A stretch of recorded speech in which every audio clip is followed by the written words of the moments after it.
Selamat malam sekali lagi Bapak Ibu semua. Malam. Saya senang sekali melihat wajah-wajah Bapak Ibu yang ceria.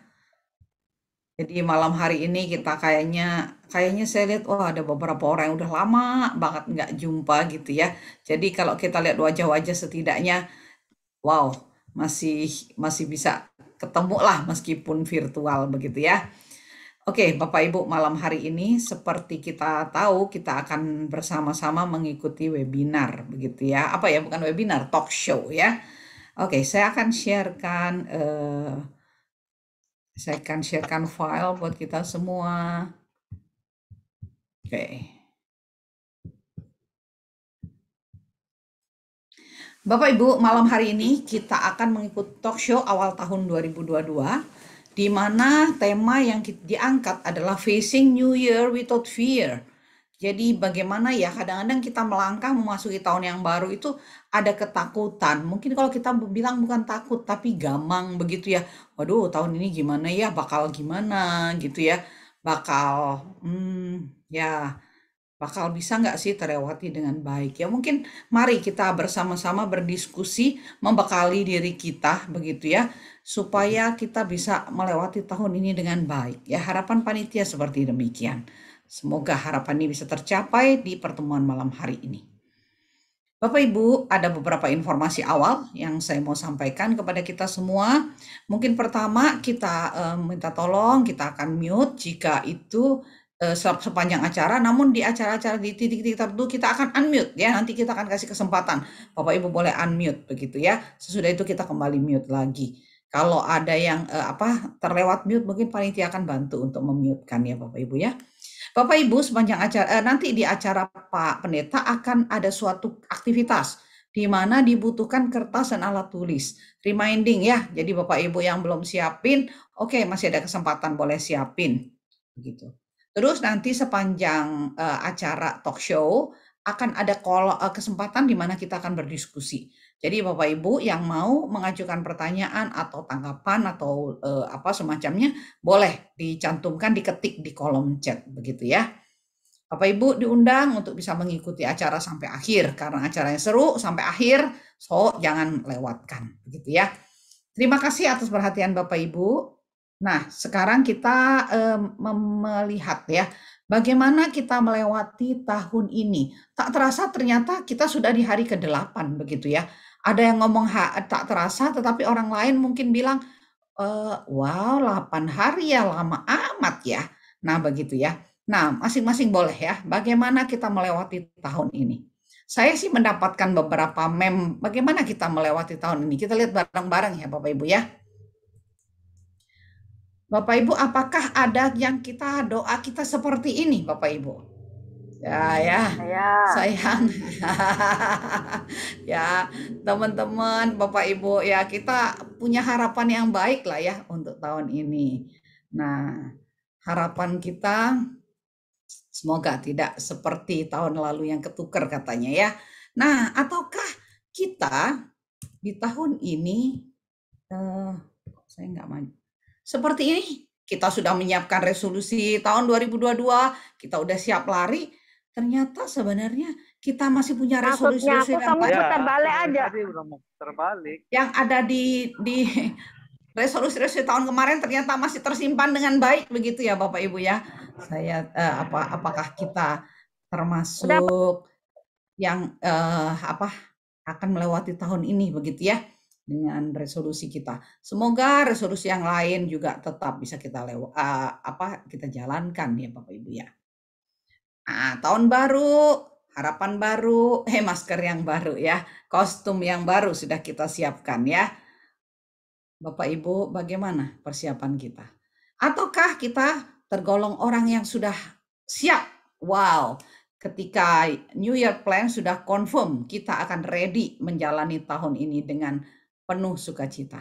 Ya, ataukah seperti anak ini?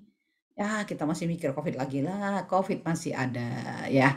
Oke, banyak hal. Nah, ini, New Year, New Me. Ya, oke ya. Bapak Ibu, kita sedang ada di mana? Mari kita bersama-sama share. Nggak ada yang salah, tetapi kita akan share bersama-sama supaya kita siap apapun kondisi kita saat ini, namun kita akan melewati tahun 2022 dengan tanpa ketakutan, dengan penuh sukacita. Ya, Bapak Ibu, karena Tuhan Yesus kalau datang itu selalu bilang, jangan takut ya. Nanti Pak David akan membahas lebih banyak. Demikian Bapak Ibu. Bapak Ibu, betapa luar biasa Tuhan kita. Kalau kita menoleh ke belakang, ternyata kita sanggup melewati 2021. Tahun yang berat, tahun yang penuh tantangan, ternyata bersama Tuhan bisa kita lewatin. Dengan apa aku sebarkan kasih Tuhan kalau begitu ya, karena begitu baiknya Tuhan bagi kita. Pak Gordon akan memimpin kita di dalam doa pembukaan. Mari saudaraku kita satukan hati dalam doa. Terima kasih Bapa di surga dalam seluruh rangkaian acara-acara terkait dengan Natal Tahun Baru yang dipersiapkan oleh Panitia Natal. Kami pada saat ini boleh hadir melalui media online ini. Lewat Zoom kami akan mendengarkan setiap paparan dalam talkshow yang akan disampaikan oleh Penatua Agus Gunawan dan dipandu oleh Pendeta David Rustandi. Biarlah Bapa di surga melalui setiap paparan yang disampaikan dan juga mungkin sharing dan seluruh acara yang kami boleh ikuti kiranya membawa kami kepada kesiapan kami untuk melanjutkan kehidupan. Kalau hari ini adalah hari ke-8 tahun 2022, di awal kami ada pemikiran-pemikiran, ada gambaran-gambaran yang mungkin menakutkan, mengkhawatirkan, kegamangan, kegelisahan, dan apapun. Berbagai macam pemahaman dan juga pemikiran kami. Tetapi kami mau meletakkan segala sesuatunya di dalam nama Tuhan yang berjanji bahwa Engkau menyertai kami. Apapun yang kami jalani, kami tidak menjadi takut dan khawatir. Walaupun kami pada saatnya mungkin terjatuh, tetapi tidak akan membawa kepada kebinasaan karena Tuhan selalu bersama dengan kami.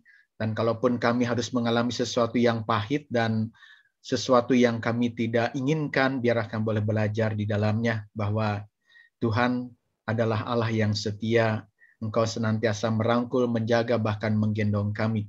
Tetapi juga jangan biarkan kami menjadi tinggi hati tatkala kami mendapatkan hal-hal yang luar biasa di dalam perjalanan ke depan. Biarlah semuanya kami pakai di dalam rangka karya Tuhan boleh diberlakukan dalam hidup kami sehingga kami selalu bersyukur dan memuliakan Engkau di dalam setiap apa yang kami perbuat.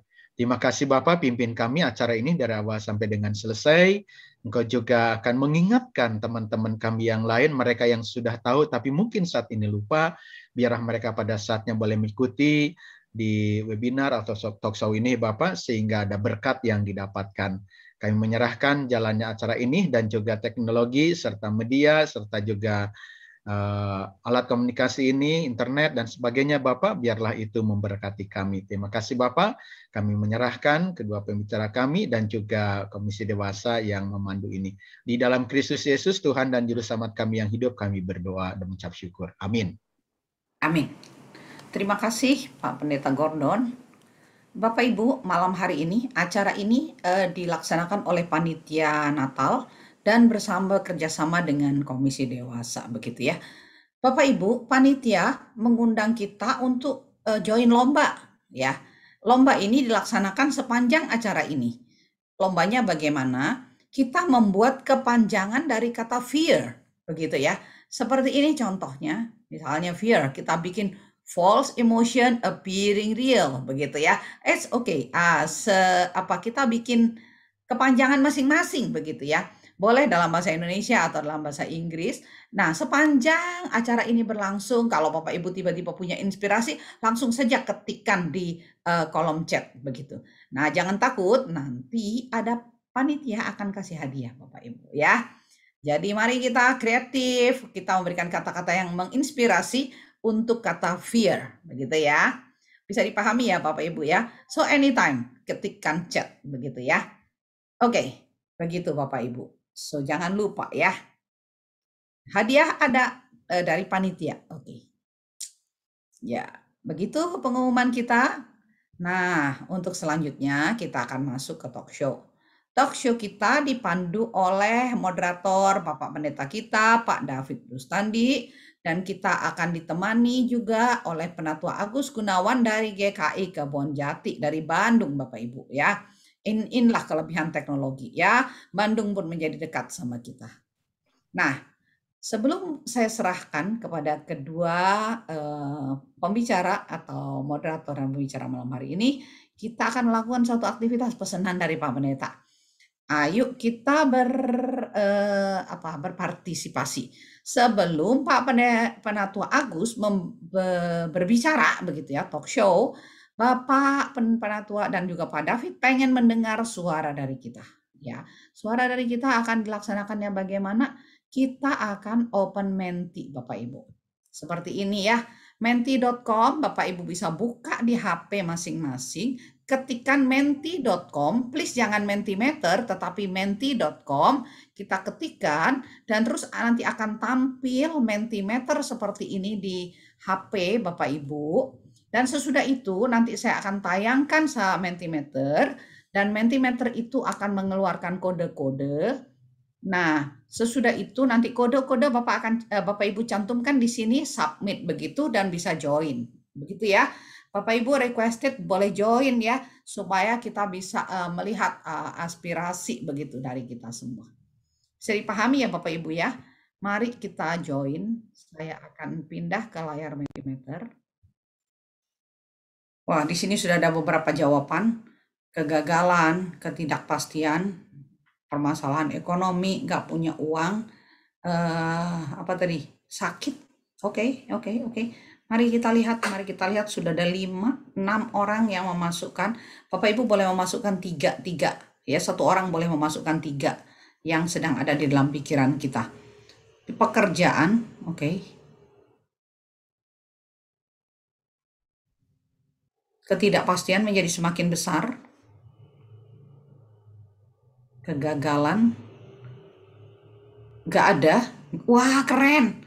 Ada yang nggak ada, ketakutan. Oke. PHK, kesehatan anak-anak, studi anak-anak. Oke, ada yang lebih spesifik. Studi anak-anak. Situasi tak tentu, mungkin lebih mirip tadi ketidakpastian. Oke. PHK, pekerjaan. Silakan Bapak Ibu, 13 orang sudah join. Mari kita masukkan apa yang ada dalam pikiran kita. Oke. Ketidakpastian. Oh, anak-anak putus sekolah. Oke. Kehilangan orang tercinta. Wow. Ya mungkin COVID masih seperti ini. Mungkin ada yang sedang sakit, menjadi kekhawatiran kita. Is okay. Situasi tak tentu. Kehilangan. Mungkin ini penuh makna ya. Kehilangan apa? Kehilangan pekerjaan, kehilangan jabatan, kehilangan orang-orang terkasih, kehilangan many things begitu ya. Ekonomi, PHK, tadi masih khawatir. Mungkin bukan takut tetapi khawatir. It's okay. Financial. Oke, keuangan tadi, financial, ekonomi, ya kan? Oke, itu menjadi topik-topik selanjutnya. Keraguan, gak percaya diri. Oh, kehilangan percaya diri. Oke. Kemunduran iman, mungkin ya. Kondisi kita kayak gini, kita sedang mempertanyakan Tuhan ada di mana, begitu. Atau karena kita bosen gitu ya dengan ibadah yang online, nggak ketemu dengan rekan-rekan kita begitu. Kemunduran iman, oke.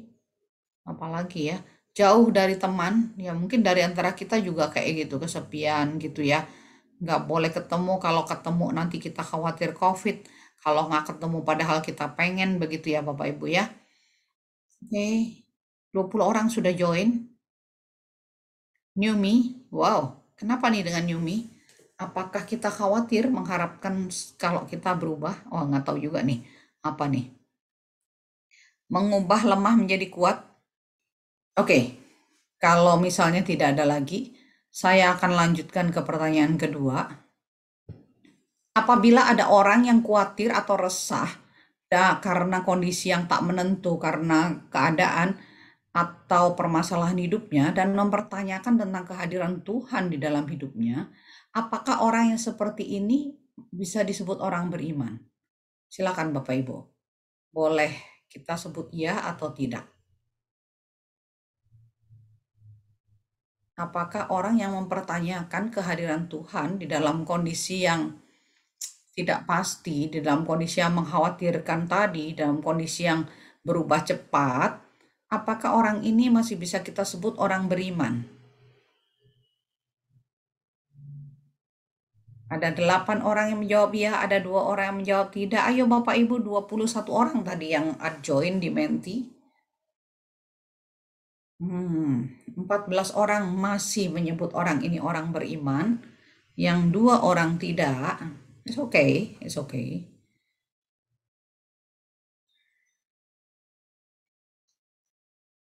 Sudah ada 17 orang yang menjawab. Masih ada 4 lagi yang tadi join atau tadi yang belum jawab pertanyaan pertama, boleh juga jawab pertanyaan yang kedua. Oke, jadi majority kita menganggap orang ini masih disebut orang beriman. It's okay. Inilah pendapat kita, Pak David dan Pak Agus.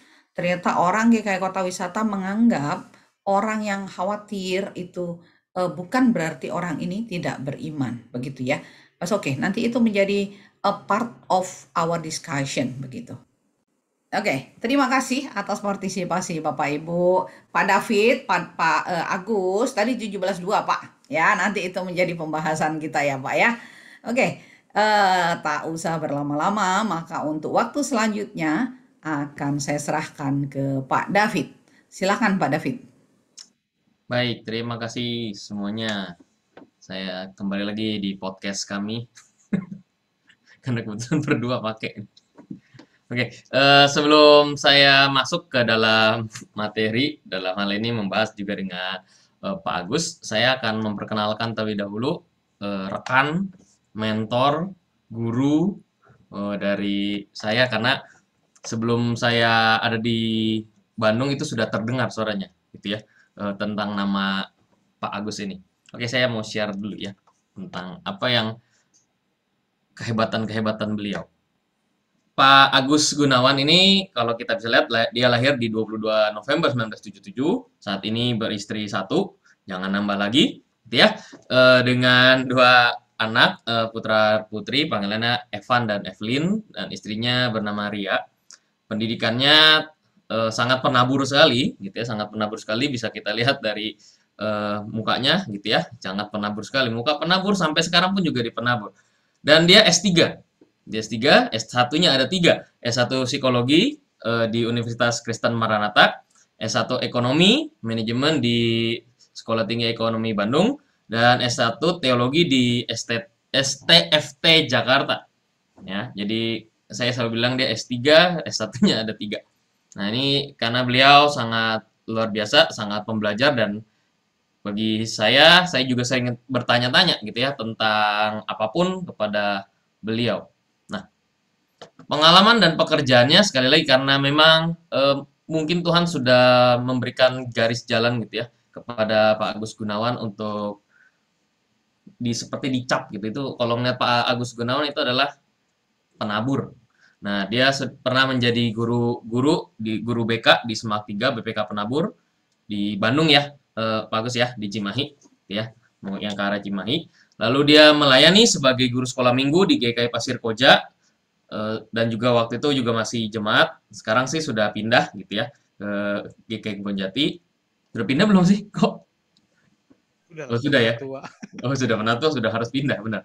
Lalu Kepala Udiklat BPK Penabur Bandung, Kepala Pengembangan Strategis BPK Penabur, Kepala urusan ya gitu ya, BPK Penabur Bandung, dan tim perumus N2K.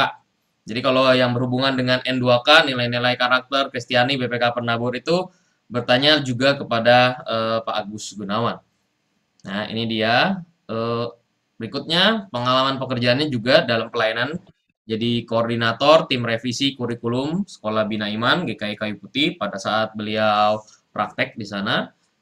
Mungkin juga pas lagi sekolah juga di sana ya pas lagi di STFT diminta bantuan. Dan bantuan pelayanan sebagai pendamping sekolah di sana di GKI Kayu Putih, dan kelebihan beliau bisa sign language, bahasa isyarat ya. Jadi salah satu keunggulannya gitu ya memang adalah Pak Agus Gunawan salah satu pelopor di GKI Pasir Koja untuk membentuk komisi tunarungu di GKI Pasir Koja dan berlanjut sampai sekarang.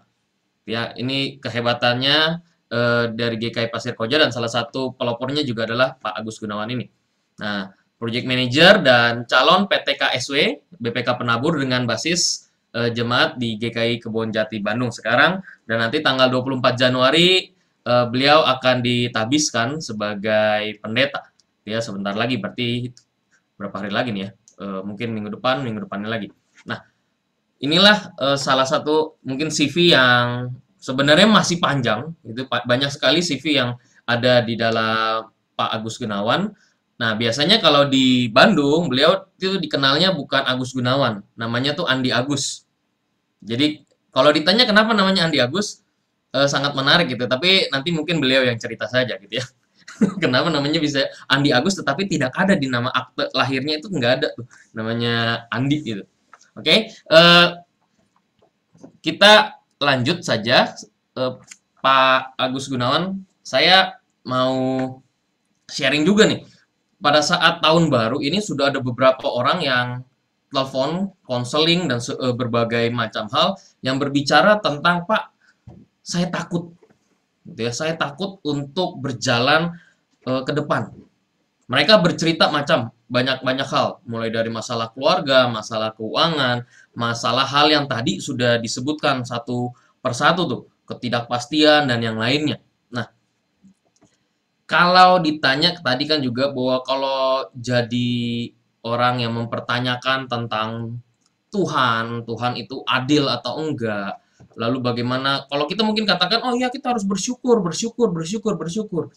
Lalu ketemu dengan orang yang sedang susah nih.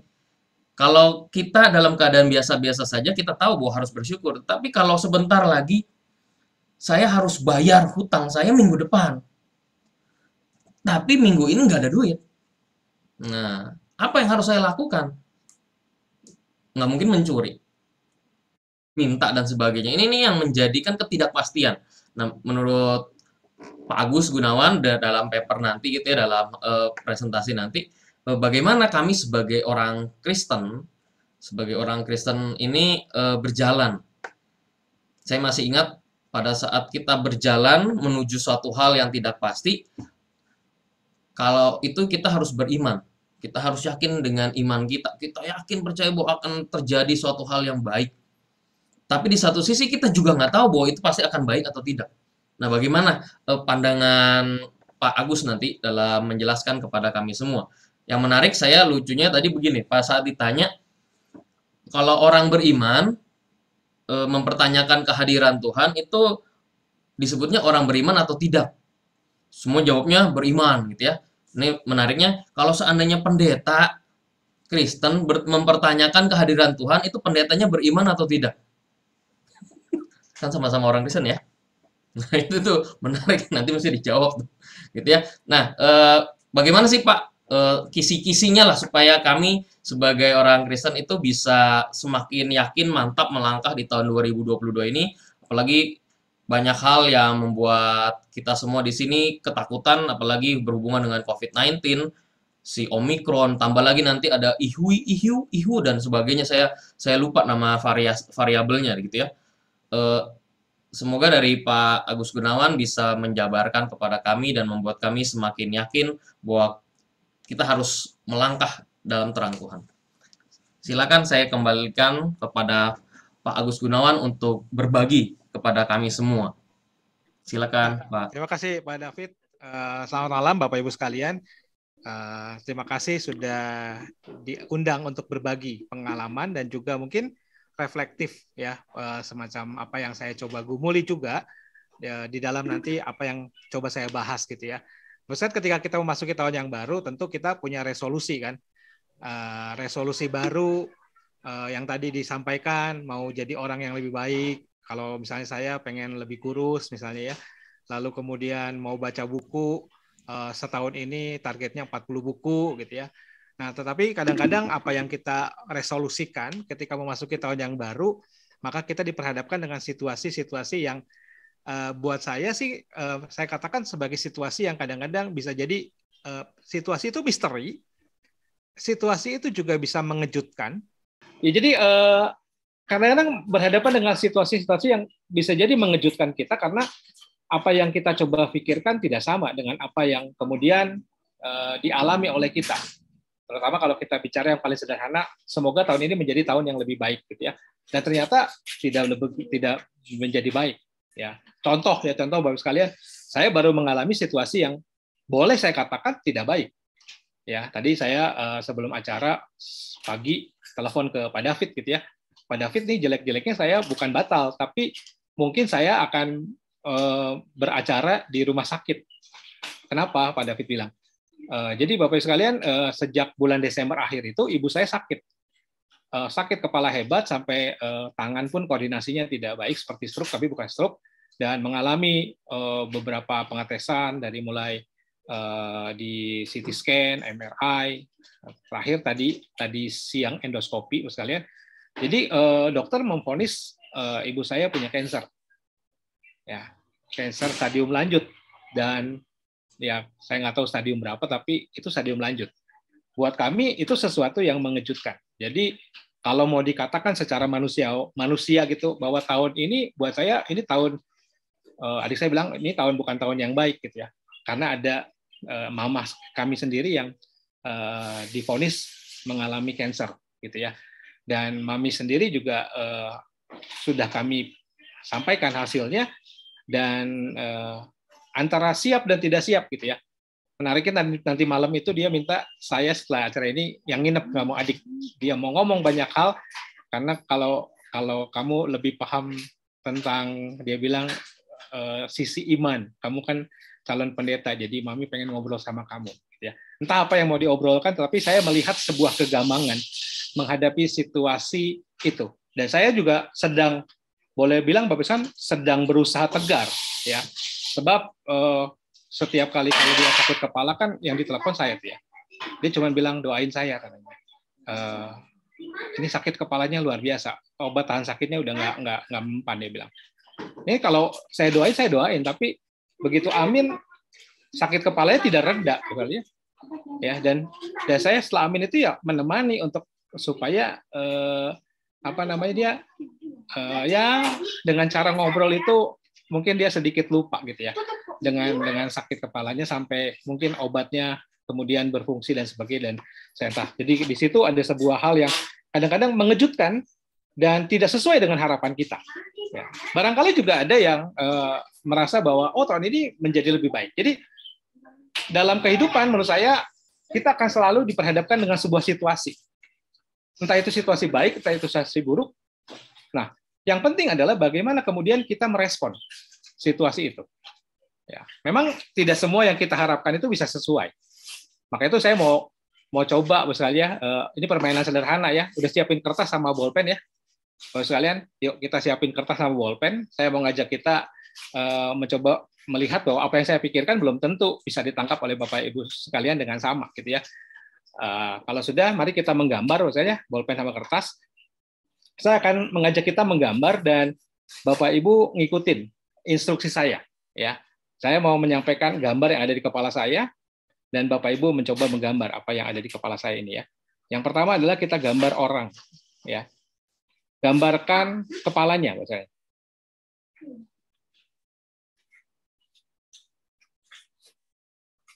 Lalu gambarkan badannya. Gambarkan kakinya. Gambarkan tangannya. Gambarkan matanya. Nggak usah bagus-bagus ya. Gambarkan hidungnya. Gambarkan mulutnya. Gambarkan telinganya. Dan jangan lupa kasih rambutnya misalnya.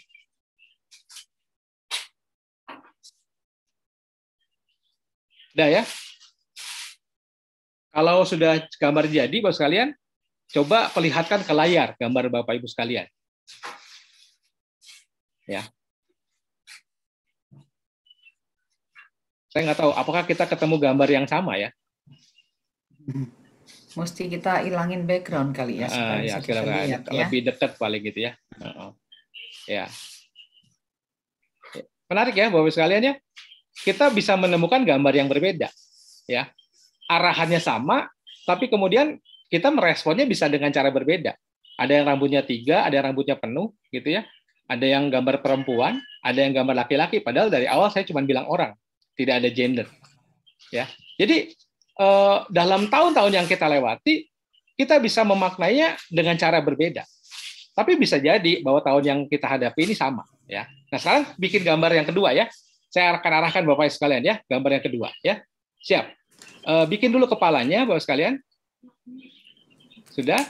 Kasih mata 2 kiri kanan. Kalau perlu dikasih bola mata boleh. Kasih hidung. Mau dikasih lubang hidung 2 juga boleh. Kasih mulut. Mulutnya lagi tersenyum. Lalu kasih telinga sekalian ya. Nah, sekarang saya mau bikin badannya, tapi badannya tuh kalau tadi kan banyaknya yang cuma garis, sekarang badannya bulat, lebih besar daripada kepalanya.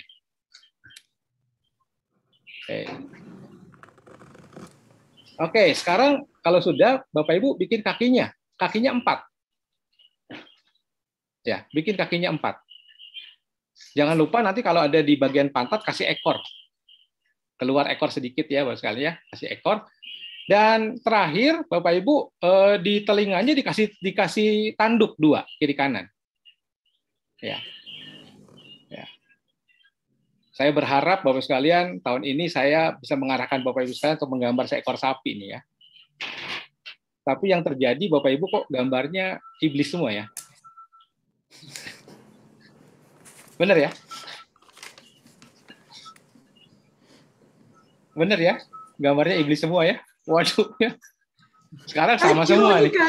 Sama semua jadi iblis ya. Suruh kakinya 4 malah jadi 2 kaki 2 tangan nih. Jadi benar-benar kayak ya. Ya ini menarik kan? Saya mengajak kita menggambar. Yang tadi kan pertama gambar orang. Orang bisa beda. Yang kedua, saya akan mengajak gambar kedua. Anehnya kita nggak pernah ketika bikin dulu kepalanya, mindset kita kan selalu mindset kepala tuh orang. Ya.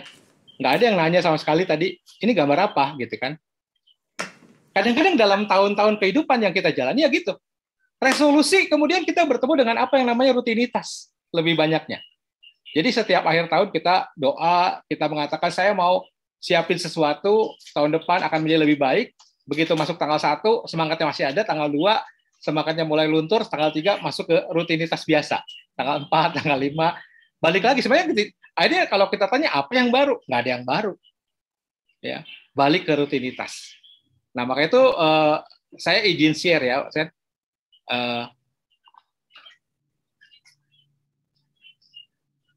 sebentar. Sudah di ini ya, dikasih izin untuk share ya. Sudah Pak. Oke, sebentar. Sebentar, ini saya belum dibuka. Ya, jadi dalam hidup yang kita jalani, kadang-kadang yang namanya pergumulan itu nggak pernah berhenti, misalnya selama hidup. Jadi saya udah cerita bahwa buat saya tahun ini menjadi tahun yang penuh tantangan. Ya, saya bilang ke adik saya dan cici sepupu saya yang juga dianggap cici karena dari kecil bersama-sama, ini tahun perjuangan. Ya, kita harus tetap menyemangati orang tua kita yang divonis kanker, ya. Dan saya yakin juga mama saya mengalami yang namanya pergumulan, ya. Saya ingat banget dari ada satu buku yang saya baca bahwa tapi itu bicara kedukaan, tapi saya bisa diterapkan juga 5 tahap kedukaan ini kepada orang-orang yang mengalami juga situasi-situasi baru ya. Pertama mungkin tahapnya denial gitu ya. Bisa jadi dia depresi, bargaining, tawar-menawar, sampai akhirnya bagaimana saya bilang ke kakak saya dan adik saya, kita nyiapin mami untuk bisa menemukan kebermaknaan di tengah sakitnya, yang memang tidak mudah misalnya. Mami saya juga mulai bertanyanya tadi, kenapa kok bisa ya Mami kena cancer? Ya, untungnya dia belum mengatakan apa Tuhan yang mengizinkan. Saya bilang saya nggak pernah mau bilang Tuhan mengizinkan gitu ya. Sebab buat saya mungkin setiap orang kalau sakit pasti ada sesuatu yang terjadi di dalam hidupnya, gitu ya. Nah makanya itu ini ada sesuatu pergumulan. Nah kalau orang sedang dalam pergumulan kemudian mempertanyakan tentang kehadiran Tuhan dalam hidupnya, bisakah orang ini disebut sebagai orang beriman? Saya sering mendengar orang yang mengatakan kalau udah berserah kepada Tuhan, tapi kalau kemudian kita masih resah, tandanya kurang iman. Nah, apakah demikian? Maksudnya kalau kita sudah berserah pada Tuhan, tetapi di dalam perjalanan kita merasa khawatir, takut, apakah kemudian kita dianggap sebagai orang yang tidak beriman? Nah, saudara, sekali lagi setiap kita punya masalah, kesulitan dalam hidup, tapi yang membedakan adalah cara kita menanggapi masalah atau kesulitan hidup tersebut. Pilihannya dua sih, ya, menurut saya. Kita bersifat proaktif, tapi juga kita bisa memilih bersikap reaktif. Proaktif adalah kemudian kita melihat, mencari yang saya tadi katakan kebermaknaan. Ya. Kalau reaktif ya kemudian kita menyalahkan, ya, menyalahkan situasi. Mungkin kita mengatakan ini sebagai nasib buruk, ya. Padahal nggak ada yang namanya nasib buruk, yang ada pilihan buruk, kebiasaan buruk yang kemudian membuat kita mengalami hal buruk, yang itu disebut dengan nasib buruk. Tapi kalau proaktif adalah kemudian kita bisa mencari kebermaknaan dari situasi yang sedang kita hadapi. Nah, orang lebih mudah ada di sini dibanding dia ada di proaktif. Ya. Orang lebih mudah blaming, orang lebih mudah menyalahkan. Bahkan mungkin tadi Pak David mengatakan bisa jadi kita mempertanyakan tentang keadilan Tuhan. Ya, apalagi kalau misalnya dalam perjalanan hidup kita termasuk orang yang rajin gitu ya. Beribadah, rajin melayani dan sebagainya. Kemudian kita sakit. Kadang-kadang kita mempertanyakan kenapa rajin beribadah sakit, gitu ya.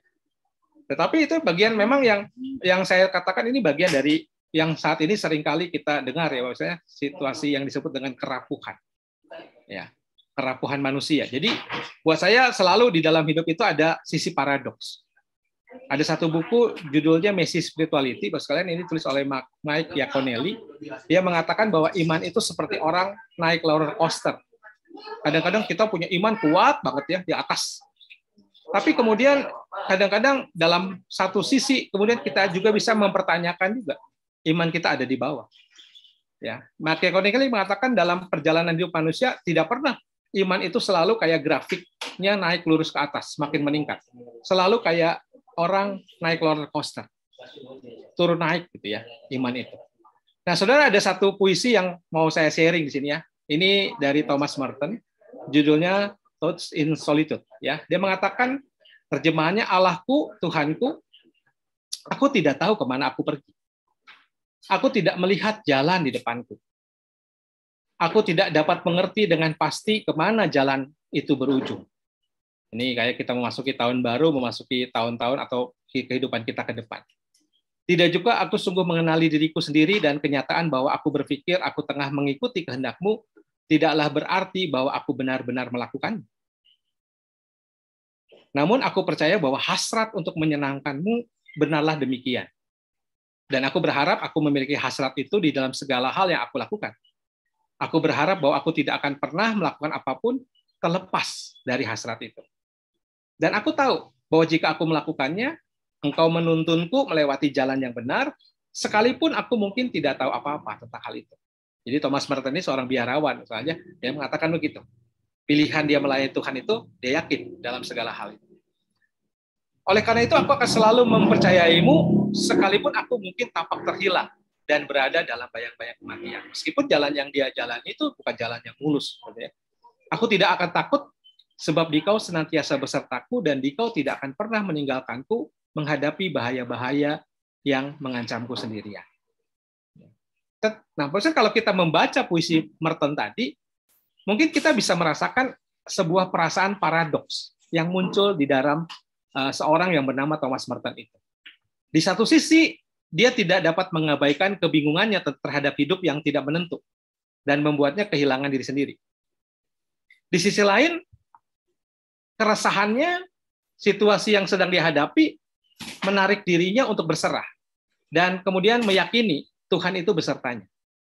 Ya. Nah, pertanyaannya kan sekali lagi kayak tadi, mungkinkah seorang yang sedang resah dengan dirinya, khawatir dengan masa depannya, dapat disebut sebagai orang beriman? Jadi ketika kita masuk ke tahun yang baru, kita juga kadang-kadang menyerahkan segala sesuatunya kepada Tuhan, berserah, tetapi kemudian ada situasi yang membuat selalu kadang-kadang kita resah. Nah, ketika kita sudah berserah, tapi kemudian kita masih resah, apakah kita bisa disebut sebagai orang beriman? Lalu, benarkah seorang Thomas Merton memiliki iman yang teguh akan Allah, sementara kalau kita membaca dari puisinya, dia sendiri penuh kebimbangan ya dengan dirinya sendiri. Ya, dia merasa bahwa kalau saya pikirkan ya hasrat melayani Tuhan ini sudah sesuai dengan apa yang selama ini dia imani, dia percayai. Gitu ya. Tetapi yang namanya keresahan, misteri yang dia nggak bisa lihat di depan sana, itu seringkali membuat dia berada dalam posisi gamang. Dan itu yang disebut dengan paradoks. Berserah, tapi keresahan itu ada. Ya. Saya mengalami sekarang. Kami sekeluarga berserah.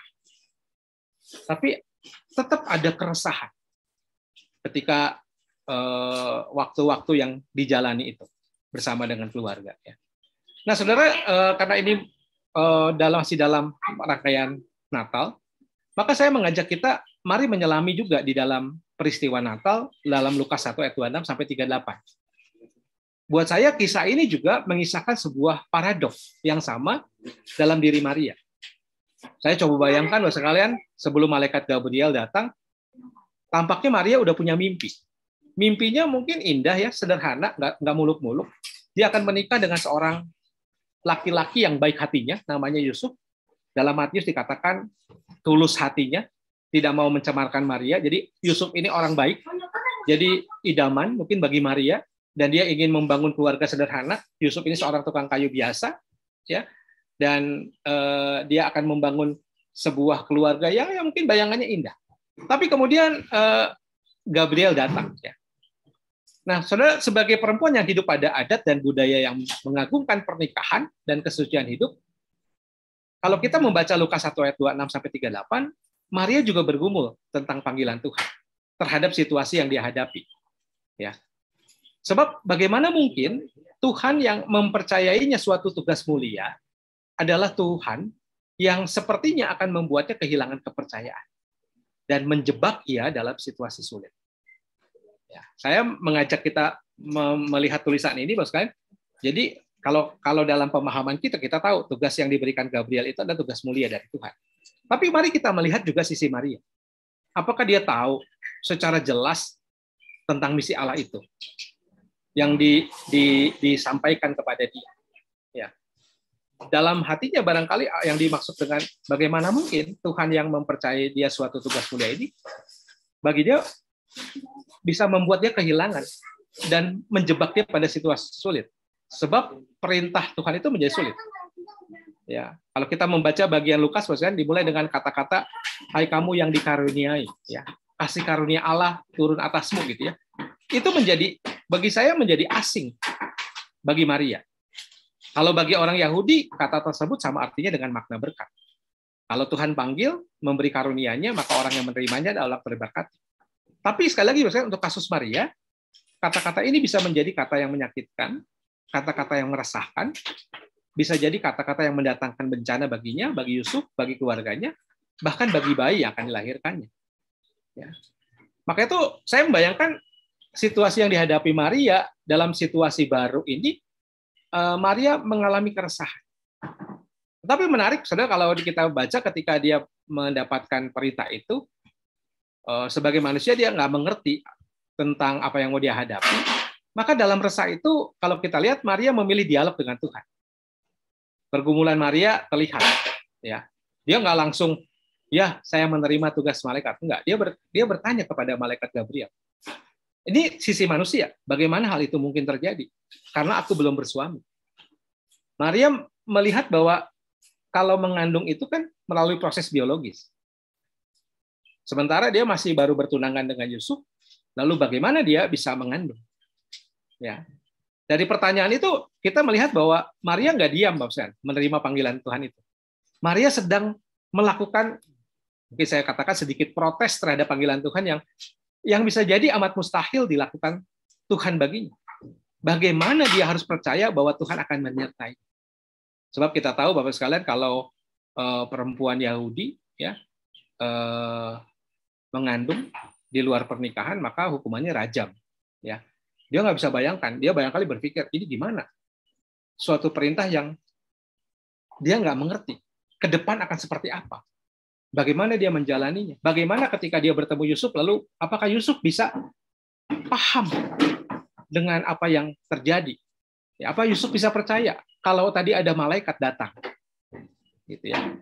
Nah, maka menarik saudara di situ. Kemudian kalau kita baca, Maria memilih berserah dalam resah, atau mungkin saya katakan sambil resah.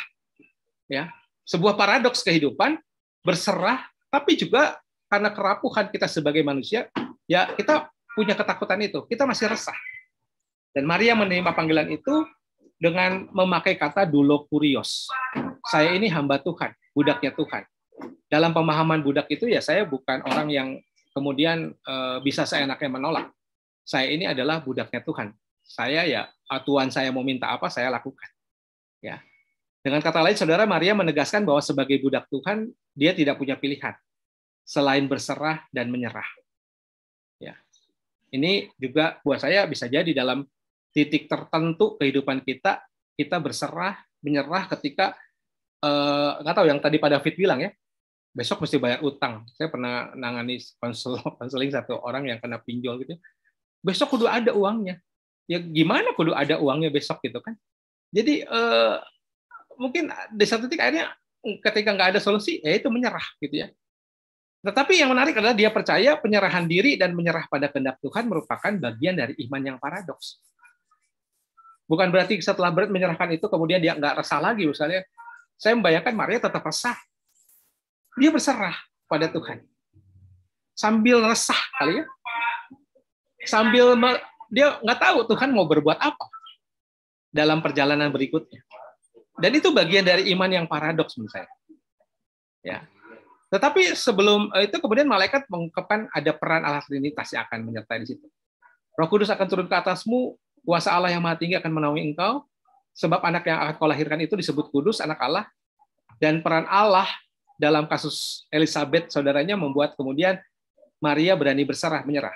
Sesungguhnya Elizabeth anakmu itu yang dikatakan mandul sekarang sedang mengandung. Ya, sebab bagi Allah tidak ada yang mustahil. Malaikat itu mengatakan seperti itu. Lalu Maria kemudian menjawab, sesungguhnya aku ini hamba Tuhan. Jadilah padaku menurut perkataanmu. Apakah Maria tidak resah? Resah. Buktinya apa? Dia nggak langsung percaya. Kalau kita baca pasal selanjutnya, ayat selanjutnya kan dia pergi ke Elizabeth. Ya, dan ketika melihat Elizabeth, kemudian ada kuasa Roh Kudus juga yang mengatakan bahwa siapa aku ini sehingga ibu tuanku datang mengunjungi aku, bayi itu melonjak gitu ya. Di situ kemudian Maria melihat bahwa apa yang disampaikan Gabriel sama. Ya, betul, Elizabeth yang mandul itu mengandung. Maka kemudian Maria bisa memuji Tuhan melalui doa Magnificat. Itu yang kita baca ya, doa syukur Maria itu. Artinya pasal kehidupan Maria yang berantakan itu mulai disusun kembali satu-satu. Apakah langsung paham? Enggak. Maria menyusun pasal kembali kehidupannya dan menjalaninya bersama dengan Tuhan. Ya. Dan setelah itu kita lihat sampai akhir mungkin ada keresahan, nggak paham tentang karya Kristus dan sebagainya gitu ya.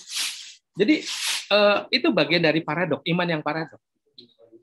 Seorang teolog namanya Caroline Lewis mengatakan, memberi catatan tentang hidup beriman versi Maria. Lewis mengatakan apa yang Maria rasakan ini merupakan cara beriman yang kita perlukan. Beriman sekaligus resah. Menarik ya. Jadi ada banyak kadang-kadang dikatakan kalau udah berserah kamu masih resah, tandanya kamu kurang iman. Ya, lalu kita dikatakan divonis kurang iman. Tapi Caroline Lewis mengatakan apa yang terjadi pada Maria bisa jadi menolong kita bagi orang-orang yang udah berserah tapi masih resah. Dan ini adalah Caroline Lewis mengatakan cara beriman yang kita perlukan. Ya, nanti kita diskusi nih misalnya. cara beriman yang kita perlukan itu adalah beriman sekaligus resah.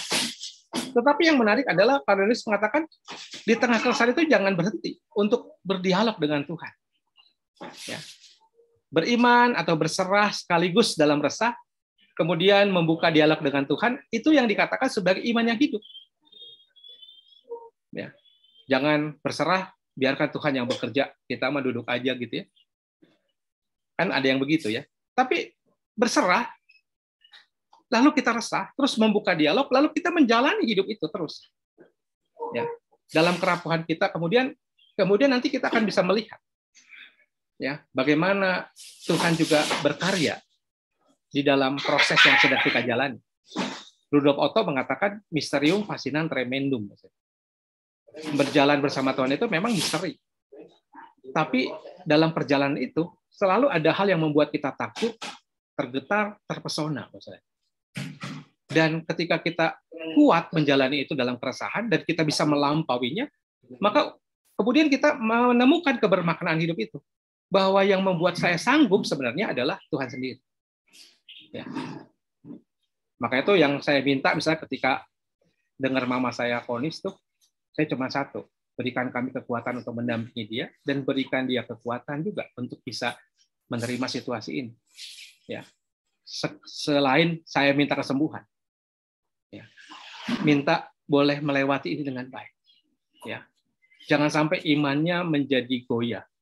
Ya mungkin dia akan mengalami yang namanya keresahan, tapi dari keresahan itu biarlah dia juga berdialog terus dengan Tuhan. Ya. Sampai kemudian menemukan kebermaknaan untuk bisa siap juga resiko terburuk sekalipun misalnya di dalam proses yang dijalani. Ya. Maka itu saudara, beberapa kalangan Kristen selama ini menganggap iman yang teguh kepada Tuhan adalah iman yang tanpa ragu dan resah. Seharusnya orang Kristen tidak pernah menanyakan atau protes kepada Tuhan untuk semua kejadian dan pergumulan hidupnya. Apabila orang Kristen meragu, resah, apalagi sampai merasa kehilangan dirinya sendiri, hal itu bisa berarti dia kurang iman, gitu ya.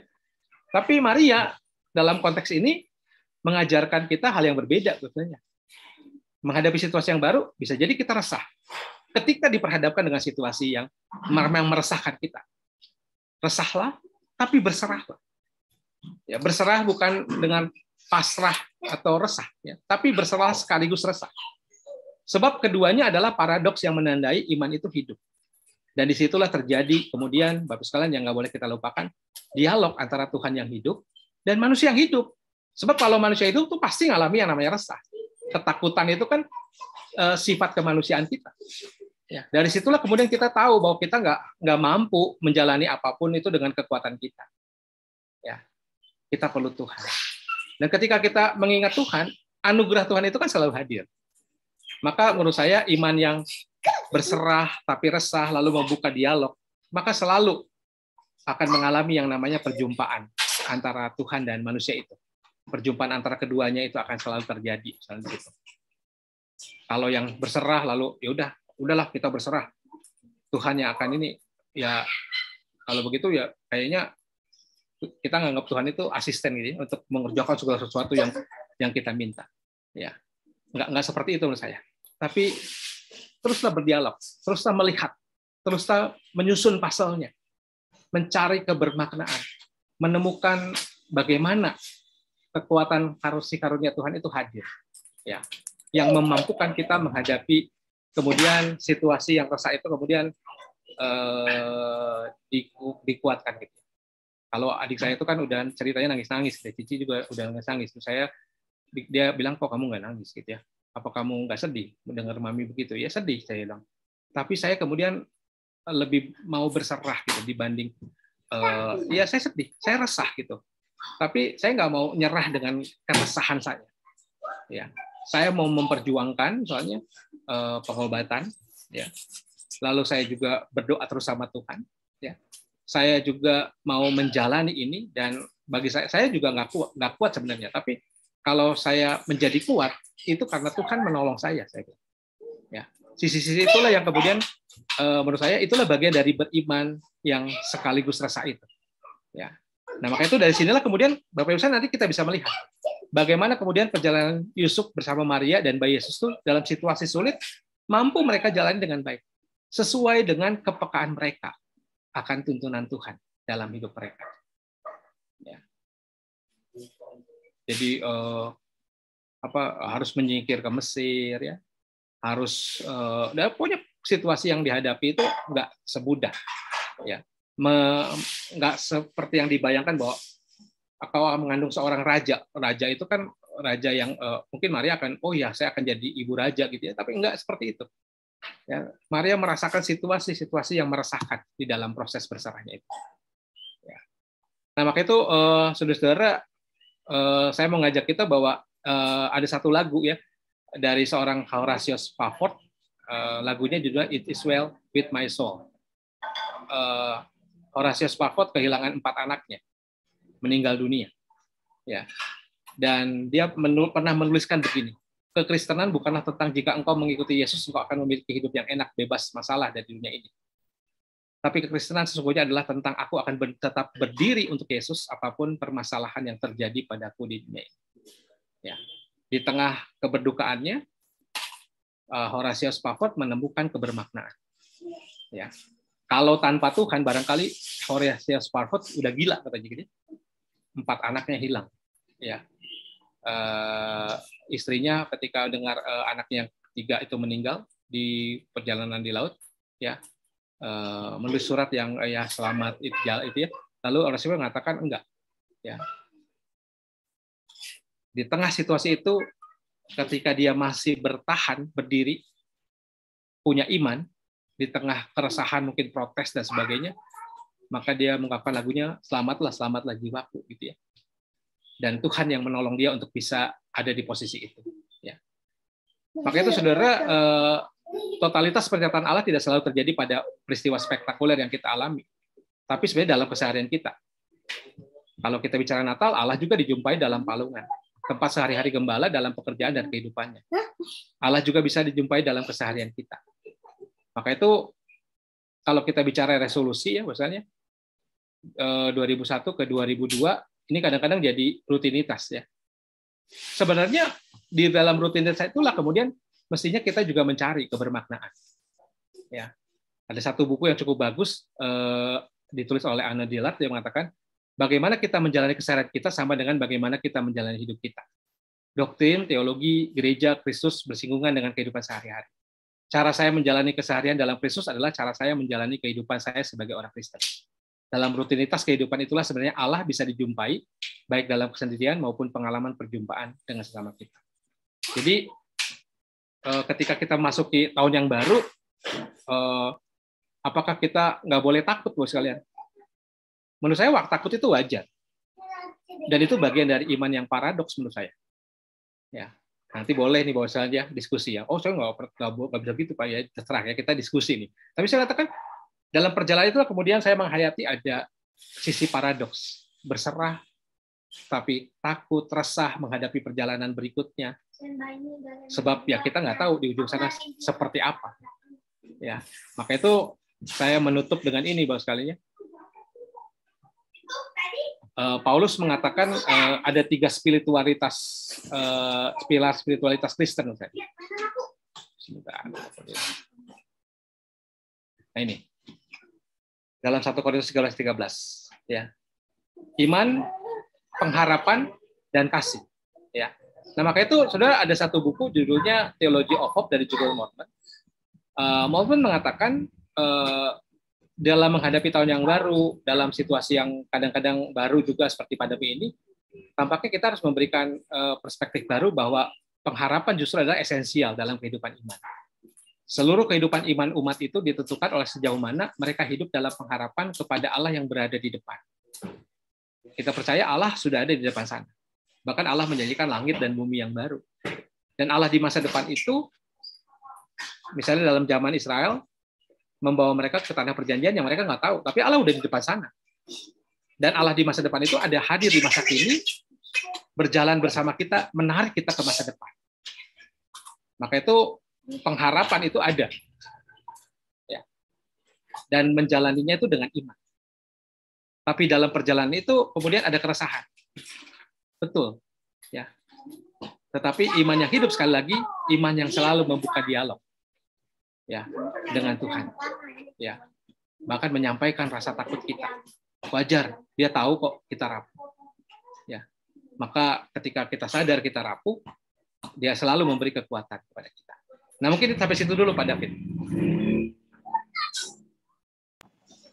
Oke, thank you Pak Agus Gunawan untuk setiap pemaparannya, sangat luar biasa dan berisi, ya. Bukan berisi kayak Koko, gitu ya, tapi berisi. Sehingga saya juga mencatat beberapa hal yang sangat menarik dari tadi, beriman tapi sekaligus harus resah, gitu ya. Beriman dalam keresahan, tetapi di dalam keresahan kita beriman, dan itulah yang menunjukkan bahwa itu adalah iman yang hidup. Seperti itu. Nah, menariknya ini Pak Agus, saya nggak biasa manggil Pak Agus sebenarnya sih, jadinya agak janggal. Saya manggil kok Agus aja ya. Kok Agus, kalau kita bicarakan tentang beriman, keresahan, lalu ini seringkali terjadi yang namanya perbandingan antara dua, bahwa kalau iman itu misalnya dalam tahun 2022 ini bahwa berarti kita harus membuat rencana. Nah, kan itu namanya resolusi kan. Tapi ada juga yang selalu mengatakan, nggak usah, kita harus tetap jalan langkah demi langkah, setapak demi setapak, seperti yaitu sambil melihat secerca cahaya gitu kan. Nah, itu seperti bagaimana tuh Kak Agus kalau kita bicarakan tentang iman yang seperti itu? Atau juga yang kedua, saya juga mau bertanya nih, jadi misalnya kalau bisa dipertegas, misalnya kayak Maria kan dengan jelas dia beriman dalam keresahan, tetapi kan kita tahu ujungnya adalah kebahagiaan. Karena kita sudah baca ceritanya, gitu ya, dari awal sampai akhir. Nah, kalau seandainya saya beriman kepada Tuhan, tapi ujungnya adalah nggak kejadian apa yang saya inginkan, gitu. Apa nggak kejadian tentang apa yang disebutnya bahagia. Misalnya saya beriman, oh tenang, saya yakinlah, misalnya kalau saya seperti ini maka akan terjadi hal yang baik.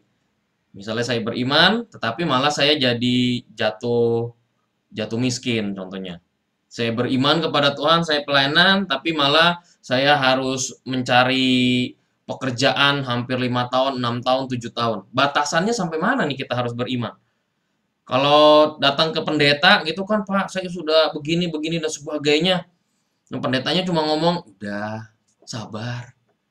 Kapan indahnya sabar? Itu indah, kapan indahnya? Ya, namanya kalau mau nunggu indahnya ya sabar. Gitu kan? Namanya juga kesabaran. Nah, itu batasannya seperti apa tuh, Pak Agus, dalam hal kita beriman? Ya, kalau kita memaknai keberadaan diri kita ya, dalam proses penciptaan misalnya, tentu kan kita nggak sama dengan ciptaan lain. Bahkan Allah menciptakan kita itu dengan sebuah perencanaan yang menurut saya luar biasa ya. Marilah kita menciptakan manusia menurut gambar dan rupa kita gitu ya.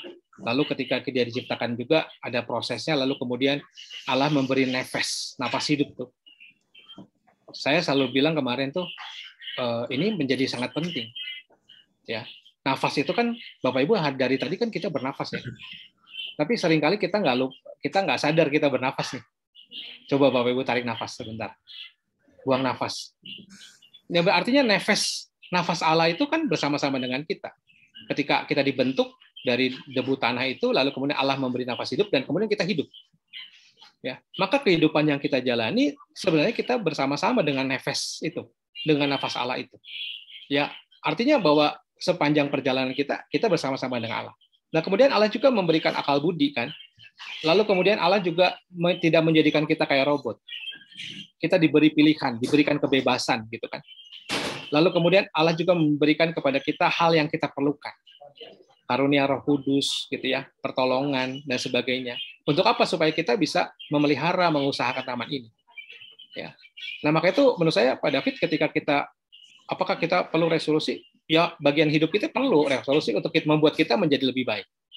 Dan ketika resolusi kita buat, tentu kan kita sendiri harus mencoba untuk resolusi yang kita mau itu terwujud, gitu kan? Nggak bisa juga gini, resolusi tapi berdoa, lalu kita beriman berdoa sama Tuhan, Tuhan akan mewujudkan. Itu juga menurut saya pemahaman iman yang keliru ya. Resolusi tapi Tuhan yang mewujudkan gitu. Ya, justru kan Tuhan sudah beri segalanya. Tuhan sudah memberikan karunia-Nya buat kita. Dan ketika tantangan itu hadir sampai kapan, maka dalam prosesnya tentu nggak mudah untuk bisa langsung sampai tahap acceptance kalau misalnya di dalam konsepnya Kubler-Ross itu ya. Kadang-kadang denial dulu, bargaining dulu, tawar-menawar, depresi kadang-kadang. Bisa balik lagi gitu. Oh, bisa balik lagi. Tapi kemudian kita terus jalani bersama Tuhan itu sampai kita acceptance.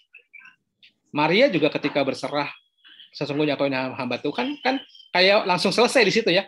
Tapi kalau saya mau baca lagi, ngapain nyari Elizabeth? Artinya dia mau buktiin apa yang dikatakan gembala barangkali gitu kan. Baru dia bisa berdoa magnifikat, oh berarti benar. Elizabeth yang mandul itu sekarang sama mengandung seperti dia. Jadi apa yang disampaikan itu sama. Gitu ya. Maka itu menurut saya ada di sini ada sisi realistik dan sisi kritis juga ya. Artinya bahwa ketika kita punya resolusi lalu diperhadapkan dengan situasi yang kemudian ya tadi Pak David bilang gagal apa segala macam, maka apalagi situasi pandemi ya kita juga nggak bisa berharap kembali ke situasi lama kita kan. Kita harus kritis, realistis, kita harus berubah. Dan kemampuan untuk bisa berubah itu juga adalah bagian dari karunia Allah menurut saya. Ya, maka itu penting bagi kita adalah meminta hikmat Tuhan itu. Ya, mintalah hikmat itu dari Yakobus itu katakan ya kepada Allah yang akan memberikan kepada kita. Ya, kalau secara manusia kadang-kadang kita nggak mampu Bapak sekalian menghadapi situasi itu. Bisa beberapa hal kali ya, tapi dalam titik tertentu barangkali kita nggak bisa. Nah, disitulah kemudian kita butuh pertolongan Tuhan, hikmat Tuhan. Ya, dan bagaimana caranya? Allah selalu punya cara unik menurut saya untuk bisa menolong kita, ya, menghadirkan sesama kita, menghadirkan persekutuan gereja, ya, menghadirkan orang-orang yang barangkali tidak tahu tapi dia bisa hadir gitu ya bagi kita gitu ya. Contohnya saya pernah tuh biasanya satu kali saya naik angkot ya, masih sebelum zaman Gojek gitu ya. Pas naik itu ada satu kayak orang itu Bapak Ibu sekalian yang antingan bajunya itu kayak pang ya, anak pang 2 orang ya. Selama naik angkot saya pegangin dompet misalnya. Ya, saya karena dia di sebelah saya satu, di sebelah saya satu. Dan saya di kepala saya ada nanti kalau dia kakinya goyang-goyang kita atau narik-narik kaki kita ada ceritaan itu pasti mau nyopet gitu kan. Jadi siaga penuh ya biasanya. Nah, tapi karena udah mau deket, dia ngobrol kayak yang selengean ngambak-ngambak itu. Lalu saya kemudian udah turun sini aja. Saya buka dompet, saya kaget ya. Di dompet saya nggak ada duit sama sekali. Ya, saya tegang, aduh, sekarang tegangnya bukan sama orang anak pang itu, tegangnya sama dompet yang nggak ada isinya. Mau kiri, gimana, udah jarak jauh, Pak, saya lupa bawa duit, kira-kira bapaknya mau diterima atau enggak ya? Akhirnya, saya gini-gini bingung, saya taruh lagi, terus orang situ malah, si pangnya bilang gini, kenapa Pak, nggak bawa duit ya? Terus saya bilang, iya, saya jawab aja gitu ya, Bapak mau turun sini? Iya, tidak Bapak turun, nanti saya bayar. Kan saya kaget ya. Saya kiri, saya turun, lalu dia bilang ke supirnya, Pak, nanti 3 katanya. Bapak ini saya yang bayar. Ya. Udah buat saya, tadinya saya berpikir ini, tapi buat saya, lalu saya melihat bahwa itu cara Tuhan menghadirkan orang yang tadinya kita anggap sebagai ya barangkali ya sama dengan kisahnya yang itu ya orang siapakah sesamaku itu ya, yang menolong orang Samaria ternyata ya orang yang nggak diprediksi sama kita gitu ya. Yang tentu ceritanya nggak akan sama. Besok kalau Bapak Ibu naik angkot ketemu orang pang jangan berharap dibayarin juga gitu ya. Tapi itu bagian dari menemukan kebermaknaan. Gitu. Jadi saya belajar untuk tidak bisa menyamakan semua yang saya anggap pang lalu ya. Nah, kadang-kadang itu ya. Kadang-kadang ada stigma di dalam pikiran kita yang membuat kita kemudian tidak bertumbuh. Ya, maka itu di tengah situasi ini kan kita perlu nih multitasking ya. Gereja kalau nggak apa istilahnya tetap pegang doktrin persembahan nggak boleh nggak diedarkan misalnya. Dulu kan sebelum pandemi saya ingat banget Pak David. Ini udah saatnya GoPay, Pak David iseng gitu ya. Lalu kemudian gimana teologinya gitu ya. Udah pandemi kan nggak pakai teologi lagi, semua pakai GoPay sama pakai OVO misalnya. Dulu kita mau pakai EDC, ingat banget ya Pak David sebelum pindah Gojek kan. Itu dong gimana itu caranya? PMJ-nya lama. Bulanan pakai EDC. Pak David kan udah ngomong terus gitu ya. Coba bikin dulu tulisannya Pak David, teologinya bikin dulu. Sama Pak David nggak dibuat ya teologinya. Keburu kesel ya, Mas. Keburu kesel. Udah pandemi, Nggak ada misalnya sampai sekarang tulisan teologinya gimana, persembahan pakai GoPay, QRIS, OVO dan sebagainya gitu ya. Soalnya nanti duitnya nggak masuk. Iya betul. Itu kan situasi yang mesti direfleksikan, kritis ya, realistik kita melihatnya gitu kan. Ada banyak hal. Jadi kalau ada yang mengatakan ini tiba-tiba bangkrut lalu nyalahin Tuhan, ya nggak gitu juga. Mari kita evaluasi apa yang salah dari bisnis kita gitu ya. Gitu. Tadi saya barusan ketemu sepupu saya yang buka usaha di Jakarta di BSD di Icon Bispak katanya kemarin waktu saya pelayanan persiapan Natal, lalu saya kunjungi dia lagi dalam kondisi stres, sudah tabrakan 3 kali dalam tahun ini sekali ya. Usahanya lagi nukik turun, jadi lebih besar pasak daripada tiang, ditipu lagi oleh manajer-manajer yang udah mau buka makanan dan sebagainya. Dia dapat ceritaan tentang nanti ada orang datang, ini perlu penyakurapan, di depannya tuh ada roh tinggi-tinggi 3 dan sebagainya gitu ya. Akhirnya saya suruh datang ya, dia tunjukin ini di WC di sini. Saya datang ke sana, ngerasain apa nggak kok? Enggak, saya bilang kita nggak ngerasain apa-apa gitu ya. Terus gimana ngusirnya? Nggak ada ngusir-ngusir, saya bilang, saya ajak doa aja ya. Terus waktu doa itu dia rada sadar juga bahwa selama ini dia mengupayakan segala sesuatunya dengan logika, tanpa penyertaan Tuhan. Dia udah lama nggak ikut ke gereja, dia meninggalkan Tuhan. Lalu saya bilang, oke, apakah saya perlu menyerahkan nama? Kayaknya harus berserah ya, kok jangan pakai logika terus. Saya bilang, enggak, logika tetap jalan. Barangkali kalau saya lihat ini terlalu gelap, saya bilang di depan itu nggak menarik, lampunya, orang nggak tahu ini kafe atau apa gitu kan. Jadi sisi marketing, terus kamu coba pakai sosmed, ya, pakai influencer dan sebagainya supaya kafe kami maju, baru kepikir kan, itu logikanya. Nah, jangan lupa berdoa juga penyertaan Tuhan gitu. Ya, jangan nyalahin Tuhan dengan dia buka tapi nggak ada perencanaan, kan itu juga konyol. Setelah itu dimasukin cerita-cerita, ada roh, ada tuyul di tempat makannya, ada segala macam, sampai dia tadi kasih lihat ada minuman dari ahli siapa. Saya bilang ini buang semua, udah nggak usah pakai begini. Kita percaya ada penyertaan Tuhan, tapi kamu tetap berusaha. Nah gitu Pak David kali ya. Nah, ini kepada Bapak Ibu nih yang mau bertanya juga boleh sekalian masukin ke chat di saya gitu ya. Selain nanti mungkin juga akan diberikan kesempatan, dan jangan lupa ingat fearless itu yang semakin banyak itu kan semakin luar biasa tulisan-tulisannya, tapi fear dan fahami nanti jadi lama-lama jadi orang harap. Ya bisa boleh saja, itu kan kreativitas. Nah, kok Agus, Ya. yang menarik ini juga di sini nih kan, pada saat kita katakan bahwa takut nggak dan sebagainya, seringkali kan ada pendeta atau mungkin saya sendiri juga yang ngomong lah, pendeta saya lah bilang, wah kamu harus melibatkan Tuhan, harus ada ikut campur tangan Tuhan tuh dalam kehidupan kamu harus kayaknya kamu kurang melibatkan Tuhan dalam kehidupan kamu. Nah ini sangat menarik nih, kan ada Bapak Profesor nih ya yang nulis nih kan. Nah, menurut bayangin ya kan langsung S1 teologi langsung mengkritisi tulisan profesor nih. Nah, dibilang begini kan, campur tangan Tuhan dalam kehidupan, Allah campur tangan, Allah yang kepo, a meddling God, dan dikatakan bahwa ini kalau dikatakan libatkan Tuhan dalam hidupmu, ikut sertakan dalam hidupmu, menurut beliau dikatakan bahwa memangnya siapa kita sampai Tuhan dilibatkan di dalam kehidupan kita? Memangnya punya siapa kehidupan kita? Bukankah kita yang harus terlibat dalam misi Allah? Nah ini kan ya biasalah kan, memang profesor ini suka memberikan testing in the water supaya semua resah, supaya yang beriman itu jangan statis, tetapi pada saat ada tulisan-tulisan ini kan orang resah nih baca ini, maksudnya apa nih ikut campur tangan Tuhan, melibatkan Tuhan? Kita nggak boleh beriman melibatkan Tuhan. Kalau kadang-kadang kita doa, Tuhan Engkau yang hadir, kami melibatkan Engkau yang hadir di dalam perjalanan iman ini. Nah, menurut Bapak Agus bagaimana nih Pak, tentang hal ini? Iya, menurut saya yang tadi saya sampaikan juga sama tuh ya pada David. Seringkali kita bilang gini, udah berserah sama Tuhan, udah biarkan Tuhan yang mengerjakan gitu kan. Contohnya apa ya, ada satu quote yang dulu tuh apa ya, do the best and God do the rest. Let God do the rest gitu. Misalnya kayak yang mari kita kerjakan yang baik, sisanya Tuhan kerjain deh. Itu jadi kalau kita memaknainya kok jadinya terbalik gitu ya. terbalik. Mestinya kan kita mengerjakan misi Allah di dalam dunia ini kan. Bukannya kita mengerjakan apa yang kita kerjakan lalu minta Allah mengerjakan sisanya gitu. Nggak seperti itu menurut saya. Tapi kalau yang saya katakan bukan soal campur tangan Tuhan, tapi saya bicaranya lebih pada sisi penyertaan Tuhan. Ya, penyertaan Tuhan itu menurut saya dari dulu sekarang selalu hadir. Ya. Contoh ya ketika orang Israel berseru, berteriak di dalam perbudakan kan. Kemudian Allah hadir di situ. Ya. Dan Allah kemudian mengajak, membawa, ya kan?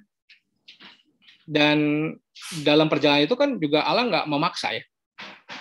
Menurut saya, tapi Allah udah di depan sana, membawa kita ke satu masa depan yang kita nggak tahu.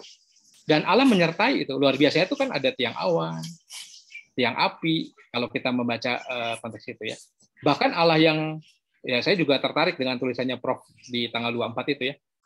Allah yang melampaui kita sekarang justru hadir bersama-sama dengan kita, berkemah di antara kita. Artinya bahwa saat ini kan kalau kita mau menjangkau Allah kan nggak mungkin. Tapi yang menarik adalah Allah sendiri hadir, berkemah di antara kita.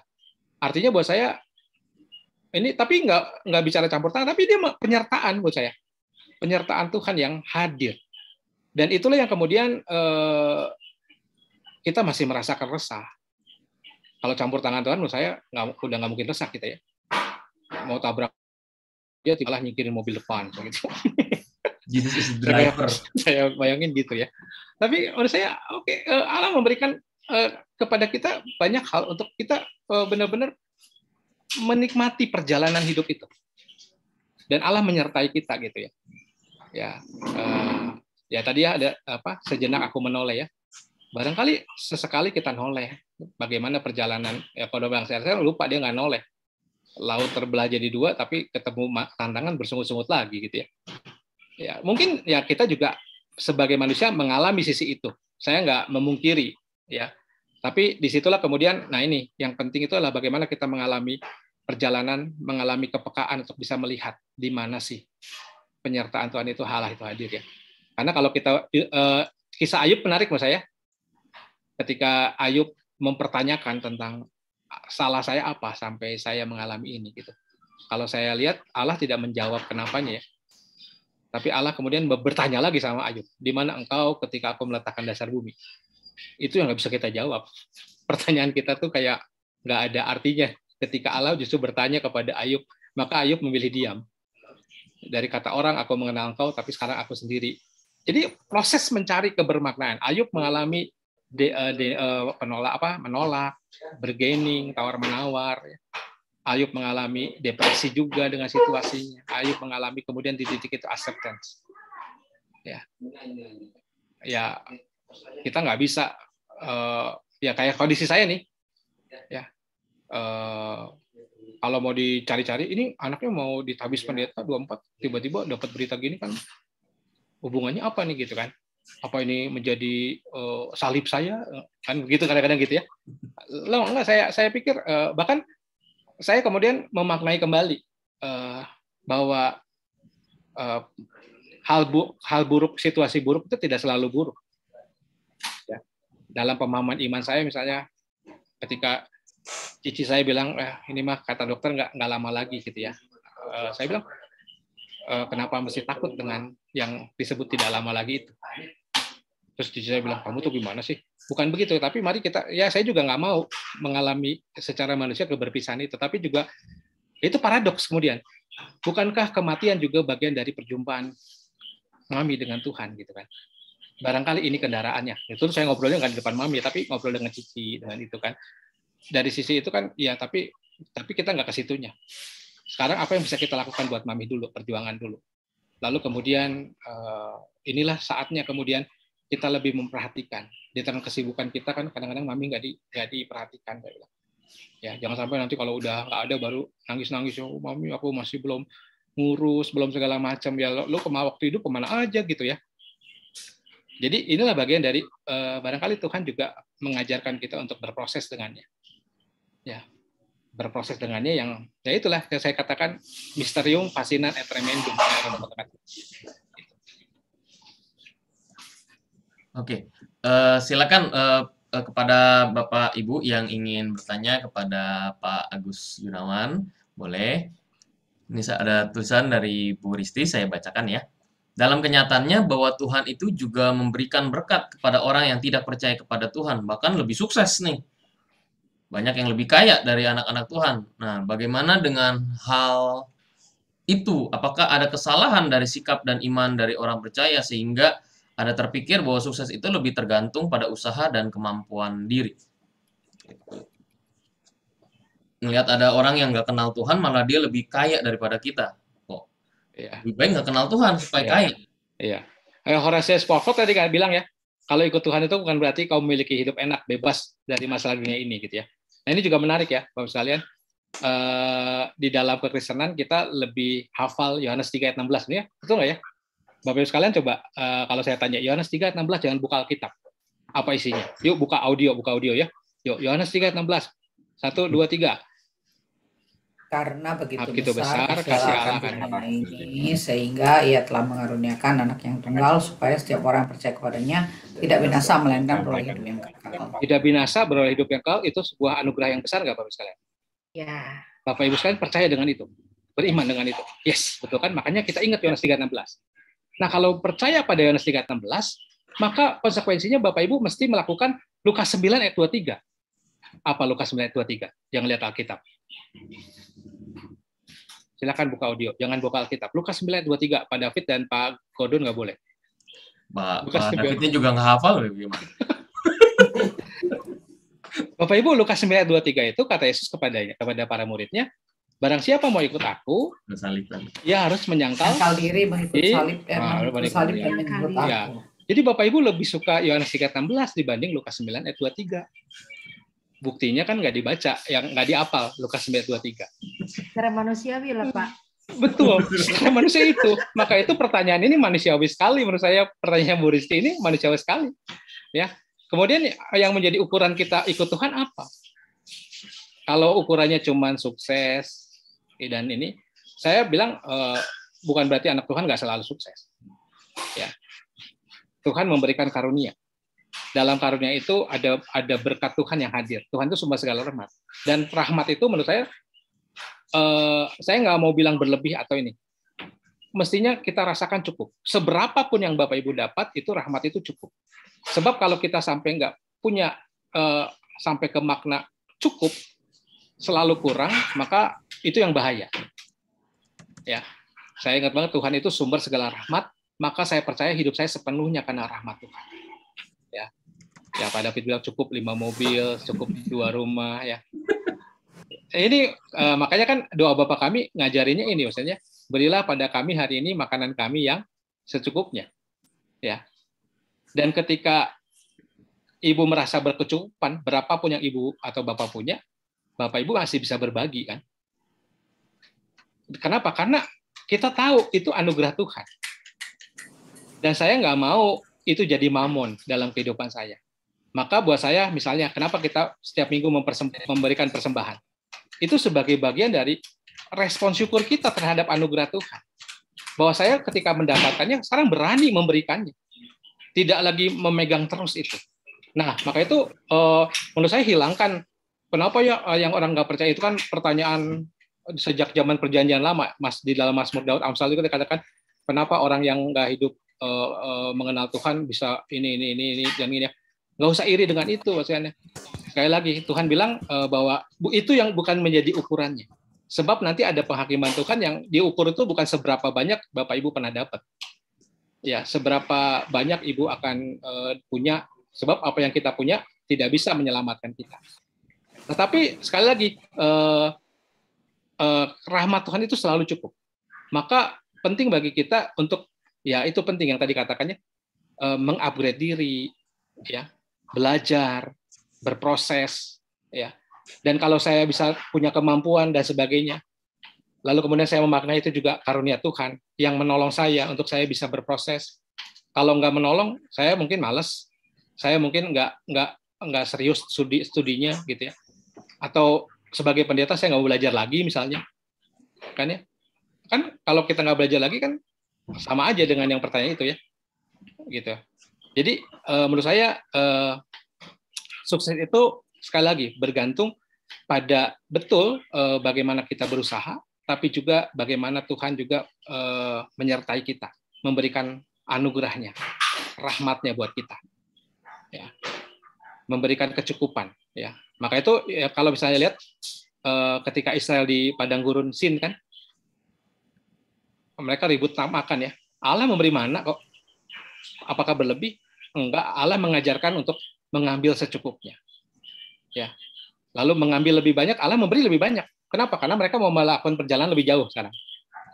Nah, di situ kan kelihatan, disuruh ambil sedikit, ambil banyak. Disuruh ambil banyak, takut busuk, ya ambil dikit. Udah gitu, nggak ada makanan, nyalahin Tuhan. Ya, kadang-kadang kita sendiri yang bikin ini apa pemikiran seperti itu, Mas kalian. Menurut saya begitu sih. Ya. Baik.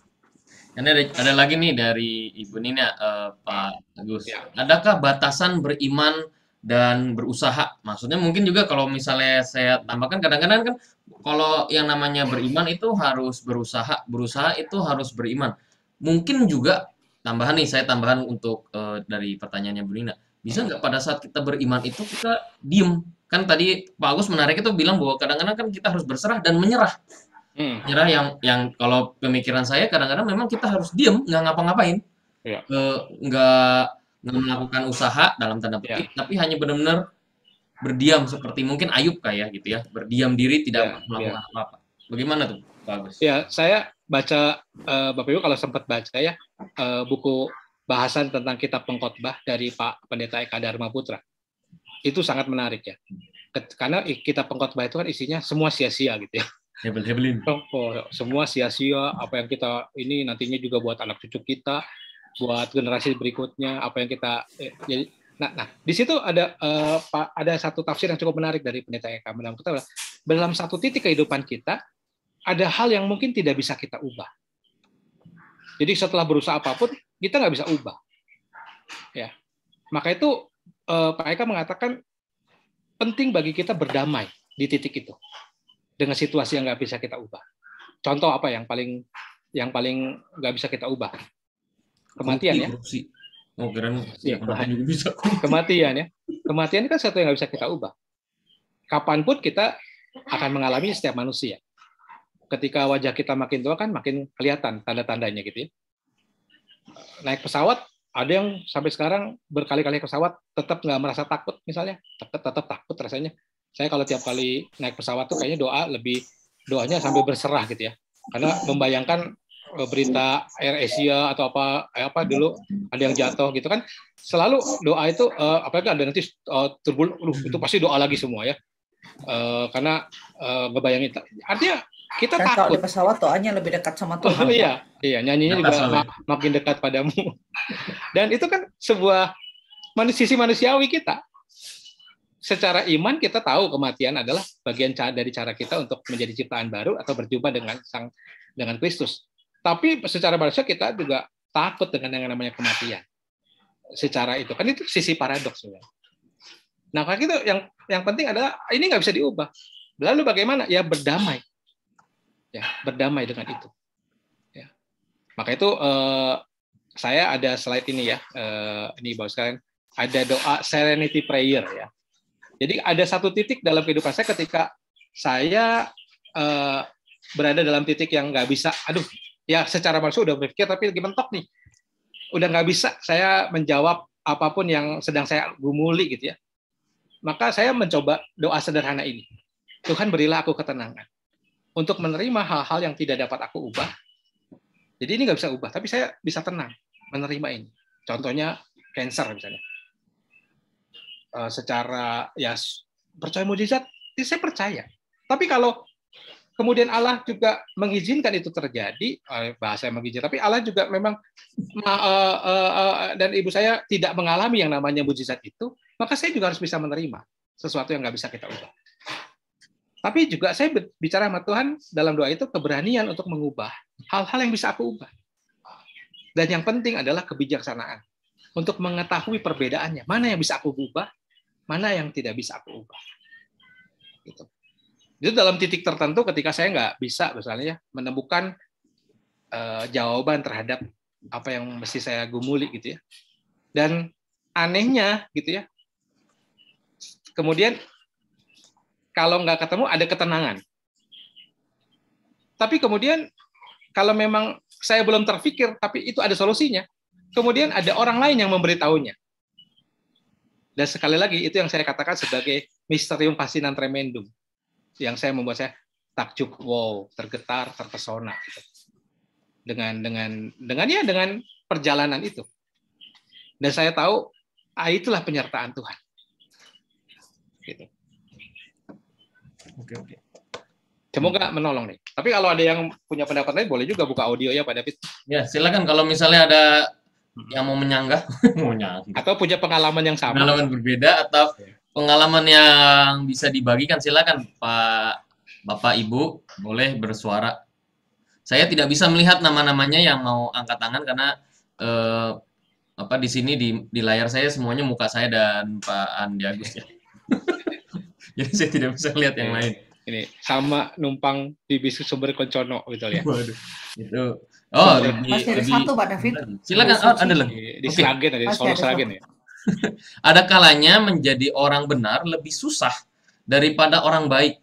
Bagaimana supaya kita tetap konsisten walaupun saat ini yang nampak hal-hal yang sulit, yang akan sulit itulah. Ya.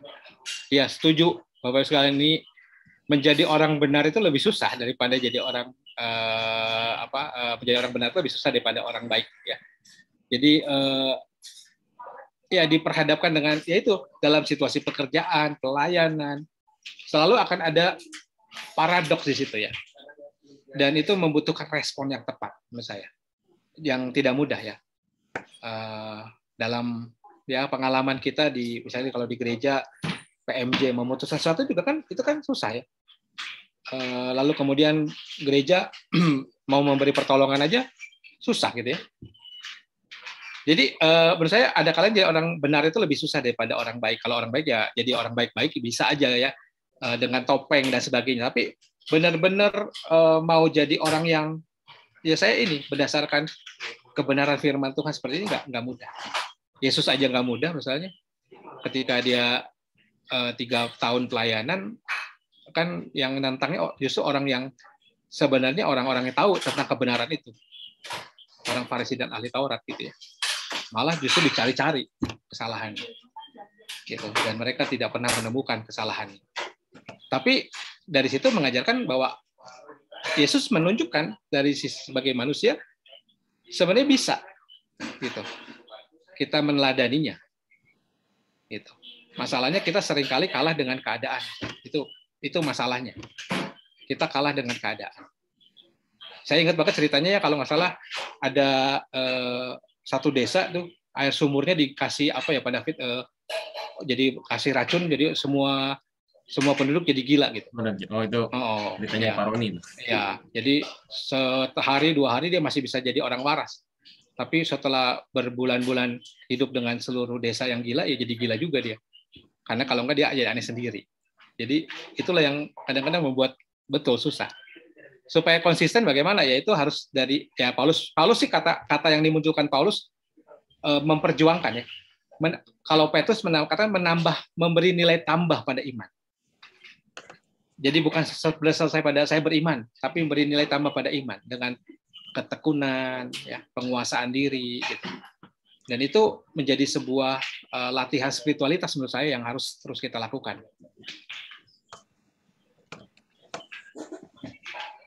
Begitu, Pak Dap. Baik, jadi ada lagi dari Bapak Ibu? Jadi apakah berarti bisa dikatakan begini, Pak Agus, bahwa berarti apakah ketakutan di tahun yang baru ini adalah suatu hal yang sangat alamiah, sangat manusiawi, gitu ya, bahwa kita pasti akan mengalami ketakutan, pasti kita akan menghadapi tantangan, pasti kita akan menghadapi yang namanya keresahan, dan keresahan itu mungkin tidak akan pernah habis sampai Tuhan mengatakan kepada kita sudah selesai. Dan biarlah kita dalam tanda petik ya, menikmati keresahan itu sebagai bagian dari keberimanan kita. Tidak di satu sisi pada saat kita resah, kita tetap juga merasakan penyertaan Tuhan, gitu ya. Tapi bukan berarti setelah penyertaan Tuhan kita selesai rasanya, tetapi malah kita harus tetap menikmati setiap proses-proses, dan yang tadi yang mungkin Pak Agus katakan, ada sebuah loncatan iman, terpesona iman yang kita katakan wow dan sebagainya. Tapi setelah itu tetap rasa lagi. Seperti itu, Pak Agus. Ya, jadi facing New Year, menghadapi tahun baru without fear, menurut saya sesuatu yang klise ya, menurut saya klise. Karena dari sisi psikologis kita, namanya ketakutan itu manusiawi, wajar. Apalagi di tengah pandemi. Dia rasanya nggak ada manusia yang nggak merasa takut, kecuali dia barangkali mengalami, ya orang sakit jiwa pun takut kalau ketemu, anehnya kalau ketemu Satpol PP, kok dia kabur ya? Orang sakit jiwa itu ya, dimandiin takut gitu ya. Jadi perasaan takut itu bagian dari emosi yang ada dalam diri kita. Nah, yang penting adalah bagaimana kemudian merespon situasi itu yang diperhadapkan dengan kita. Nah, ini responnya. Jadi menurut saya iman yang bertumbuh, pengenalan akan firman Tuhan, itu yang akan menolong menurut saya. Ketakutannya nggak hilang, tapi kemudian ada kekuatan menghadapi situasi itu. Dan itu selalu paradok menurut saya Pak David ya. Takut, tapi kemudian ada anugerah kasih karunia yang memberi kita ketenangan. Ya. Bukunya Henry Nouwen menarik ya, The Wounded Healer. Kita itu orang yang terluka, tetapi kemudian Allah membalut luka kita. Apakah selesai lukanya? Kadang-kadang nggak selesai. Tapi di tengah kita masih terluka itu, sedang membalut luka itu bersama Tuhan, kita diperjumpakan dengan orang yang terluka juga, lebih parah dari kita. Lalu kemudian anehnya kita bisa membalut luka mereka, padahal luka kita sendiri belum selesai. Makanya bukunya judulnya The Wounded Healer ya, bahwa yang membalut luka itu orang-orang yang terluka, orang yang takut, orang-orang yang mengalami juga mungkin permasalahan yang belum selesai. Gitu. Nah makanya itu Bapak sekalian, itulah yang kemudian Henry Nouwen di dalam buku kan tulisannya spiritualitas, dia mengatakan bahwa itulah istilahnya menariknya sisi kemanusiaan kita, sisi yang dimana Allah menciptakan kita gitu ya. Jadi ketakutan itu menurut saya wajar, tetapi mari membuka dialog terus dengan Tuhan seperti Maria tadi. Ya, dan kita percaya ada Allah, pengharapan itu harus tetap jelas, ada Allah di masa depan. Ya, yang berada di masa kini menarik kita ke masa depan. Dan janji Allah tentang masa depan, ya itu kalau kita dengarnya teologi akhir zamannya yang serem-serem ya serem ya.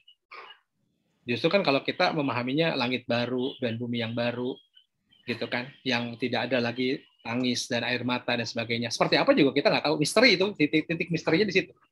Tapi kita percaya bahwa ada satu perjumpaan yang akan indah di sana. Dan kita sedang menjalani ke sana, menunggu penggenapan. Kita beruntungnya ada di dua kedatangan Kristus yang pertama dan kedatangan Kristus kembali kan. Artinya kita orang-orang yang nggak kayak perjanjian lama, nggak paham Mesiasnya, tapi kita tahu pasti Mesiasnya, pemberi keselamatan kita, dan kita sedang menuju ke janjinya yang disempurnakan. Dan tugas kita di sini bukan pasif, aktif untuk terus menghadirkan kerajaan Allah itu. Ya di tengah ketakutan, di tengah tantangan, di tengah segala hal yang terjadi dalam dunia ini, justru kita diundang untuk ikut serta. Makanya GKI kan Tuhan mencipta, manusia ikut serta, terus menjaga keutuhan ciptaan itu. Ya, dengan nah, GKI lebih kontekstual dalam kehidupan keseharian kita. Nggak perlu spektakuler, tapi keseharian kita. Ya, kayak Maria mencoba melihat apa benar si Elizabeth mengandung. Oh iya, lalu kemudian dia bersukacita.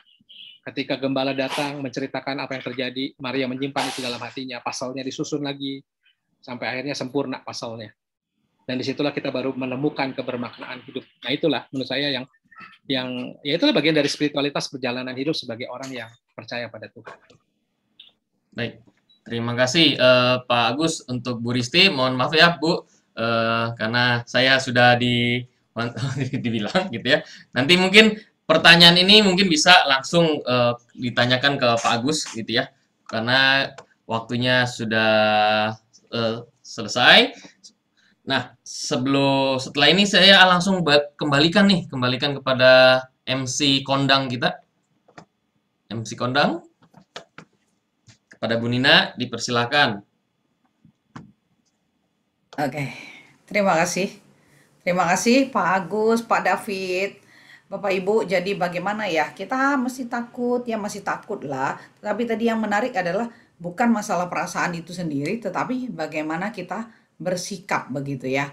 Saya kira sikap itu menjadi sesuatu yang penting dan itu yang menjadi hal yang perlu kita kumulkan sepanjang kehidupan kita. Nanti di akhir tahun 2022 dan menghadapi tahun 2023, kita akan menyanyikan lagu yang sama ketika kita menoleh sejenak dan kita akan melihat jalan yang kita tempuh. Ternyata kasih Tuhan itu juga terus menyertai kita dan kita juga terkaget-kaget. Kok bisa ya begitu ya? Luar biasa Tuhan kita. Semoga kita bisa melewati tahun ini dengan mengatakan hal yang seperti demikian. Oke, Bapak Ibu, malam hari ini sudah larut. Ada hal yang penting yang mau kita sampaikan, yaitu bagaimana tadi fear ya. Siapa yang katanya apa ya? Siapa yang menang ya, nggak menang kali ya. Oke, menjadi favorit lah malam hari ini begitu ya. Kita tadi ada 11 peserta, jangan khawatir, 11 peserta tetap mendapatkan apresiasi dari panitia, namun biar bagaimana namanya lomba tetap harus ada juaranya gitu ya. Juaranya ini kita tidak sebut 1, 2, 3, tapi kita pilih 3 orang dari antara kita untuk menjadi pemenang malam hari ini. Bapak Julius, bolehkah sedikit statement Bapak? Kenapa Bapak tulis begini? Tulisan Bapak Julius begini. Fahami esensi Allah yang luar biasa. Sedikit maksa tapi kayaknya keren deh. Oke, Pak Julius, boleh sedikit kalimat Bapak? Maaf, tapi ini lagi nemenin anak-anak nonton film ini. Lagi di mall. Jadi sambil nonton film rame nggak apa-apa ya? Nggak apa-apa, Pak. Ya, apa ya? Jadi memang mungkin kalau ada peristiwa ataupun kejadian yang sebenarnya secara emosi, secara fisik, psikis itu benar-benar membuat kita berada pada titik paling rendah, kita akan lebih mudah melihat bahwa kuasa Tuhan, rencana Tuhan itu jauh melebihi apa yang bisa kita pikirkan, apa yang bisa kita bisa lakukan gitu ya. Jadi sebenarnya memang lebih penting buat saya atau buat kita mungkin ya, bahwa Tuhan itu di atas segala rencana kita, di atas segala harapan, keinginan dan kerinduan kita. Mungkin itu apa yang saya tulis itu kira-kira message-nya. Makasih Kak Nina. Oke, luar biasa untuk Pak Julius ya. Oke, Allah kita Allah yang luar biasa. Thank you Pak Julius. Kedua adalah Ibu Oni. Ibu Oni, bolehkah Ibu Oni? Kalimatnya begini. Faith enable afraid become rejoice. Ya, faith enable afraid become rejoice. Wow, bagaimana Bu Oni? Kenapa Ibu menuliskan demikian? Ibu Oni masih mute. Hilang kayaknya Bu Oni. Oh, Ibu Oni sudah hilang ya. Oke. Baiklah, kalau begitu satu lagi yang ketiga adalah Ibu Yani. Ibu Yani menuliskan banyak sekali, keren. Terima kasih Ibu. Tetapi statement yang kita pilih malam hari ini adalah faith ends all repressions. Ya, iman mengakhiri segala macam represi tekanan begitu ya. Silakan Bu Yani. Iya, Bu. Oke, silakan Ibu. Ya, dengan iman semoga kita di tahun ini kuat mengatasi semua ketakutan, perasaan tertindas atau apapun gitu ya, karena kita berjalan dengan Tuhan. Itu aja sih, Bu. Oke, terima kasih Ibu Yani, Pak Julius, Ibu Oni dan Ibu Yani, dan juga teman-teman semua yang tadi sudah menuliskan sudah berpartisipasi di dalam akronim FEAR. Mohon untuk menuliskan alamat karena panitia akan memberikan sedikit tanda kasih buat Bapak Ibu semua ya. Oke Bapak Ibu, jadi kita juga waktu juga sudah memisahkan kita, akan memisahkan kita. Sebelum kita berpisah, mari kita foto bersama, boleh ya Bapak Ibu ya? Mari kita open cam, kita akan foto bersama. Ya. Mari kita memberikan posisi terbaik kita. 1, 2, 3. Terima kasih. Terima kasih Kak Uti, terima kasih Bapak Ibu semua. Bapak Ibu, kita akan mengakhiri acara kita dan Pak Purwanto akan menutup acara ini dalam doa. Mungkin Bapak kita akan juga mendoakan Ibu dari Pak Agus begitu ya. Silakan Pak Purwanto.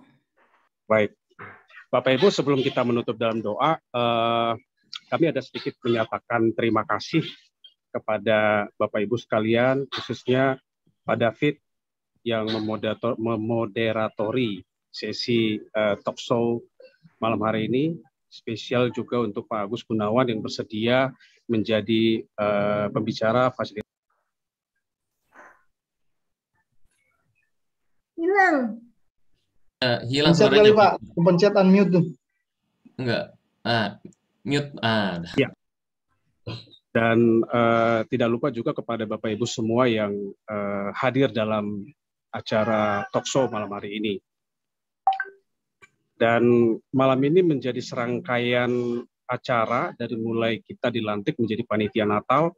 Malam ini adalah acara terakhir yang kita lakukan, dan kami percaya karena malam ini ditutup dengan statement bahwa kita akan menghadapi tahun baru dengan tidak perlu takut ya. Tadi sudah sangat gamblang dijelaskan sama Pak Agus. Jadi facing New Year without fear.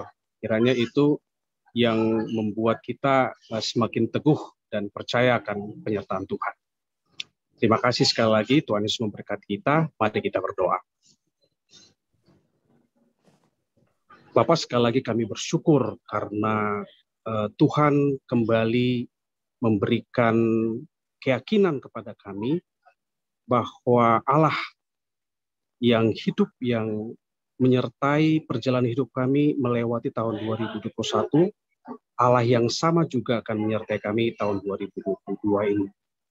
Dengan keyakinan bahwa kami tidak perlu khawatir, ada Allah, ada Immanuel yang beserta dengan kami, hadir dalam situasi apapun yang Tuhan izinkan hadir dalam kehidupan kami. Tuhan, terima kasih atas keyakinan itu. Dan malam hari ini juga kami secara khusus berdoa untuk Pak Agus, untuk Mama yang saat ini sedang biopsi. Apapun hasilnya Tuhan, kami berdoa supaya kasih-Mu menyertai mamanya Pak Agus, dan keluarga besar bisa terus memperhatikan dengan kasih, sehingga mamanya Pak Agus terus bersyukur dan bersukacita, dikelilingi oleh orang-orang yang mengasihinya, dan dengan demikian ada kuasa Tuhan yang akan memberkatinya melewati masa-masa pemeriksaan maupun nanti akan pengobatan dan selanjutnya ya Tuhan. Kami juga berdoa untuk pelayanan Pak Agus, termasuk pentahbisan Pak Agus menjadi pendeta tanggal 24 Januari yang akan datang. Kami berdoa Tuhan supaya Engkau memberkati anakku ini. Engkau memberkati pelayanannya dimanapun nanti Pak Agus akan ditempatkan menjadi pendeta. Kami berdoa supaya kasih-Mu menaunginya, sehingga ada banyak orang yang bertemu secara pribadi dengan Kristus lewat apapun yang akan disampaikan Pak Agus. Demikian juga Pak David, terima kasih Tuhan untuk kesediaan Pak David untuk menjadi moderator malam hari ini. Berkati juga lahan anak-Mu ini ya Tuhan, menjadi saluran berkat buat siapapun, secara khusus di GKI Kota Wisata. Dan kami semua, kami berdoa yang hadir malam hari ini, maupun yang tidak bisa bersama-sama dengan kami malam hari ini, kasih-Mu lah ya Tuhan, menyertai mereka. Akhirnya kami mau memuji Engkau ya Tuhan kami yang baik, di dalam nama Tuhan Yesus Kristus yang sudah mengasihi dan akan terus mengasihi kami. Dalam nama Tuhan Yesus kami berdoa. Amin. Oke, terima kasih Pak Purwanto. Bapak Ibu, sekali lagi terima kasih untuk Pak David dan juga Pak Agus yang sudah membimbing kita malam hari ini. Tuhan memberkati Bapak-Bapak sekalian. Oke, terima kasih Bapak Ibu. Acara ini sudah sampai di sini. Kita akan berjumpa di acara selanjutnya. Oke, Tuhan memberkati kita semua.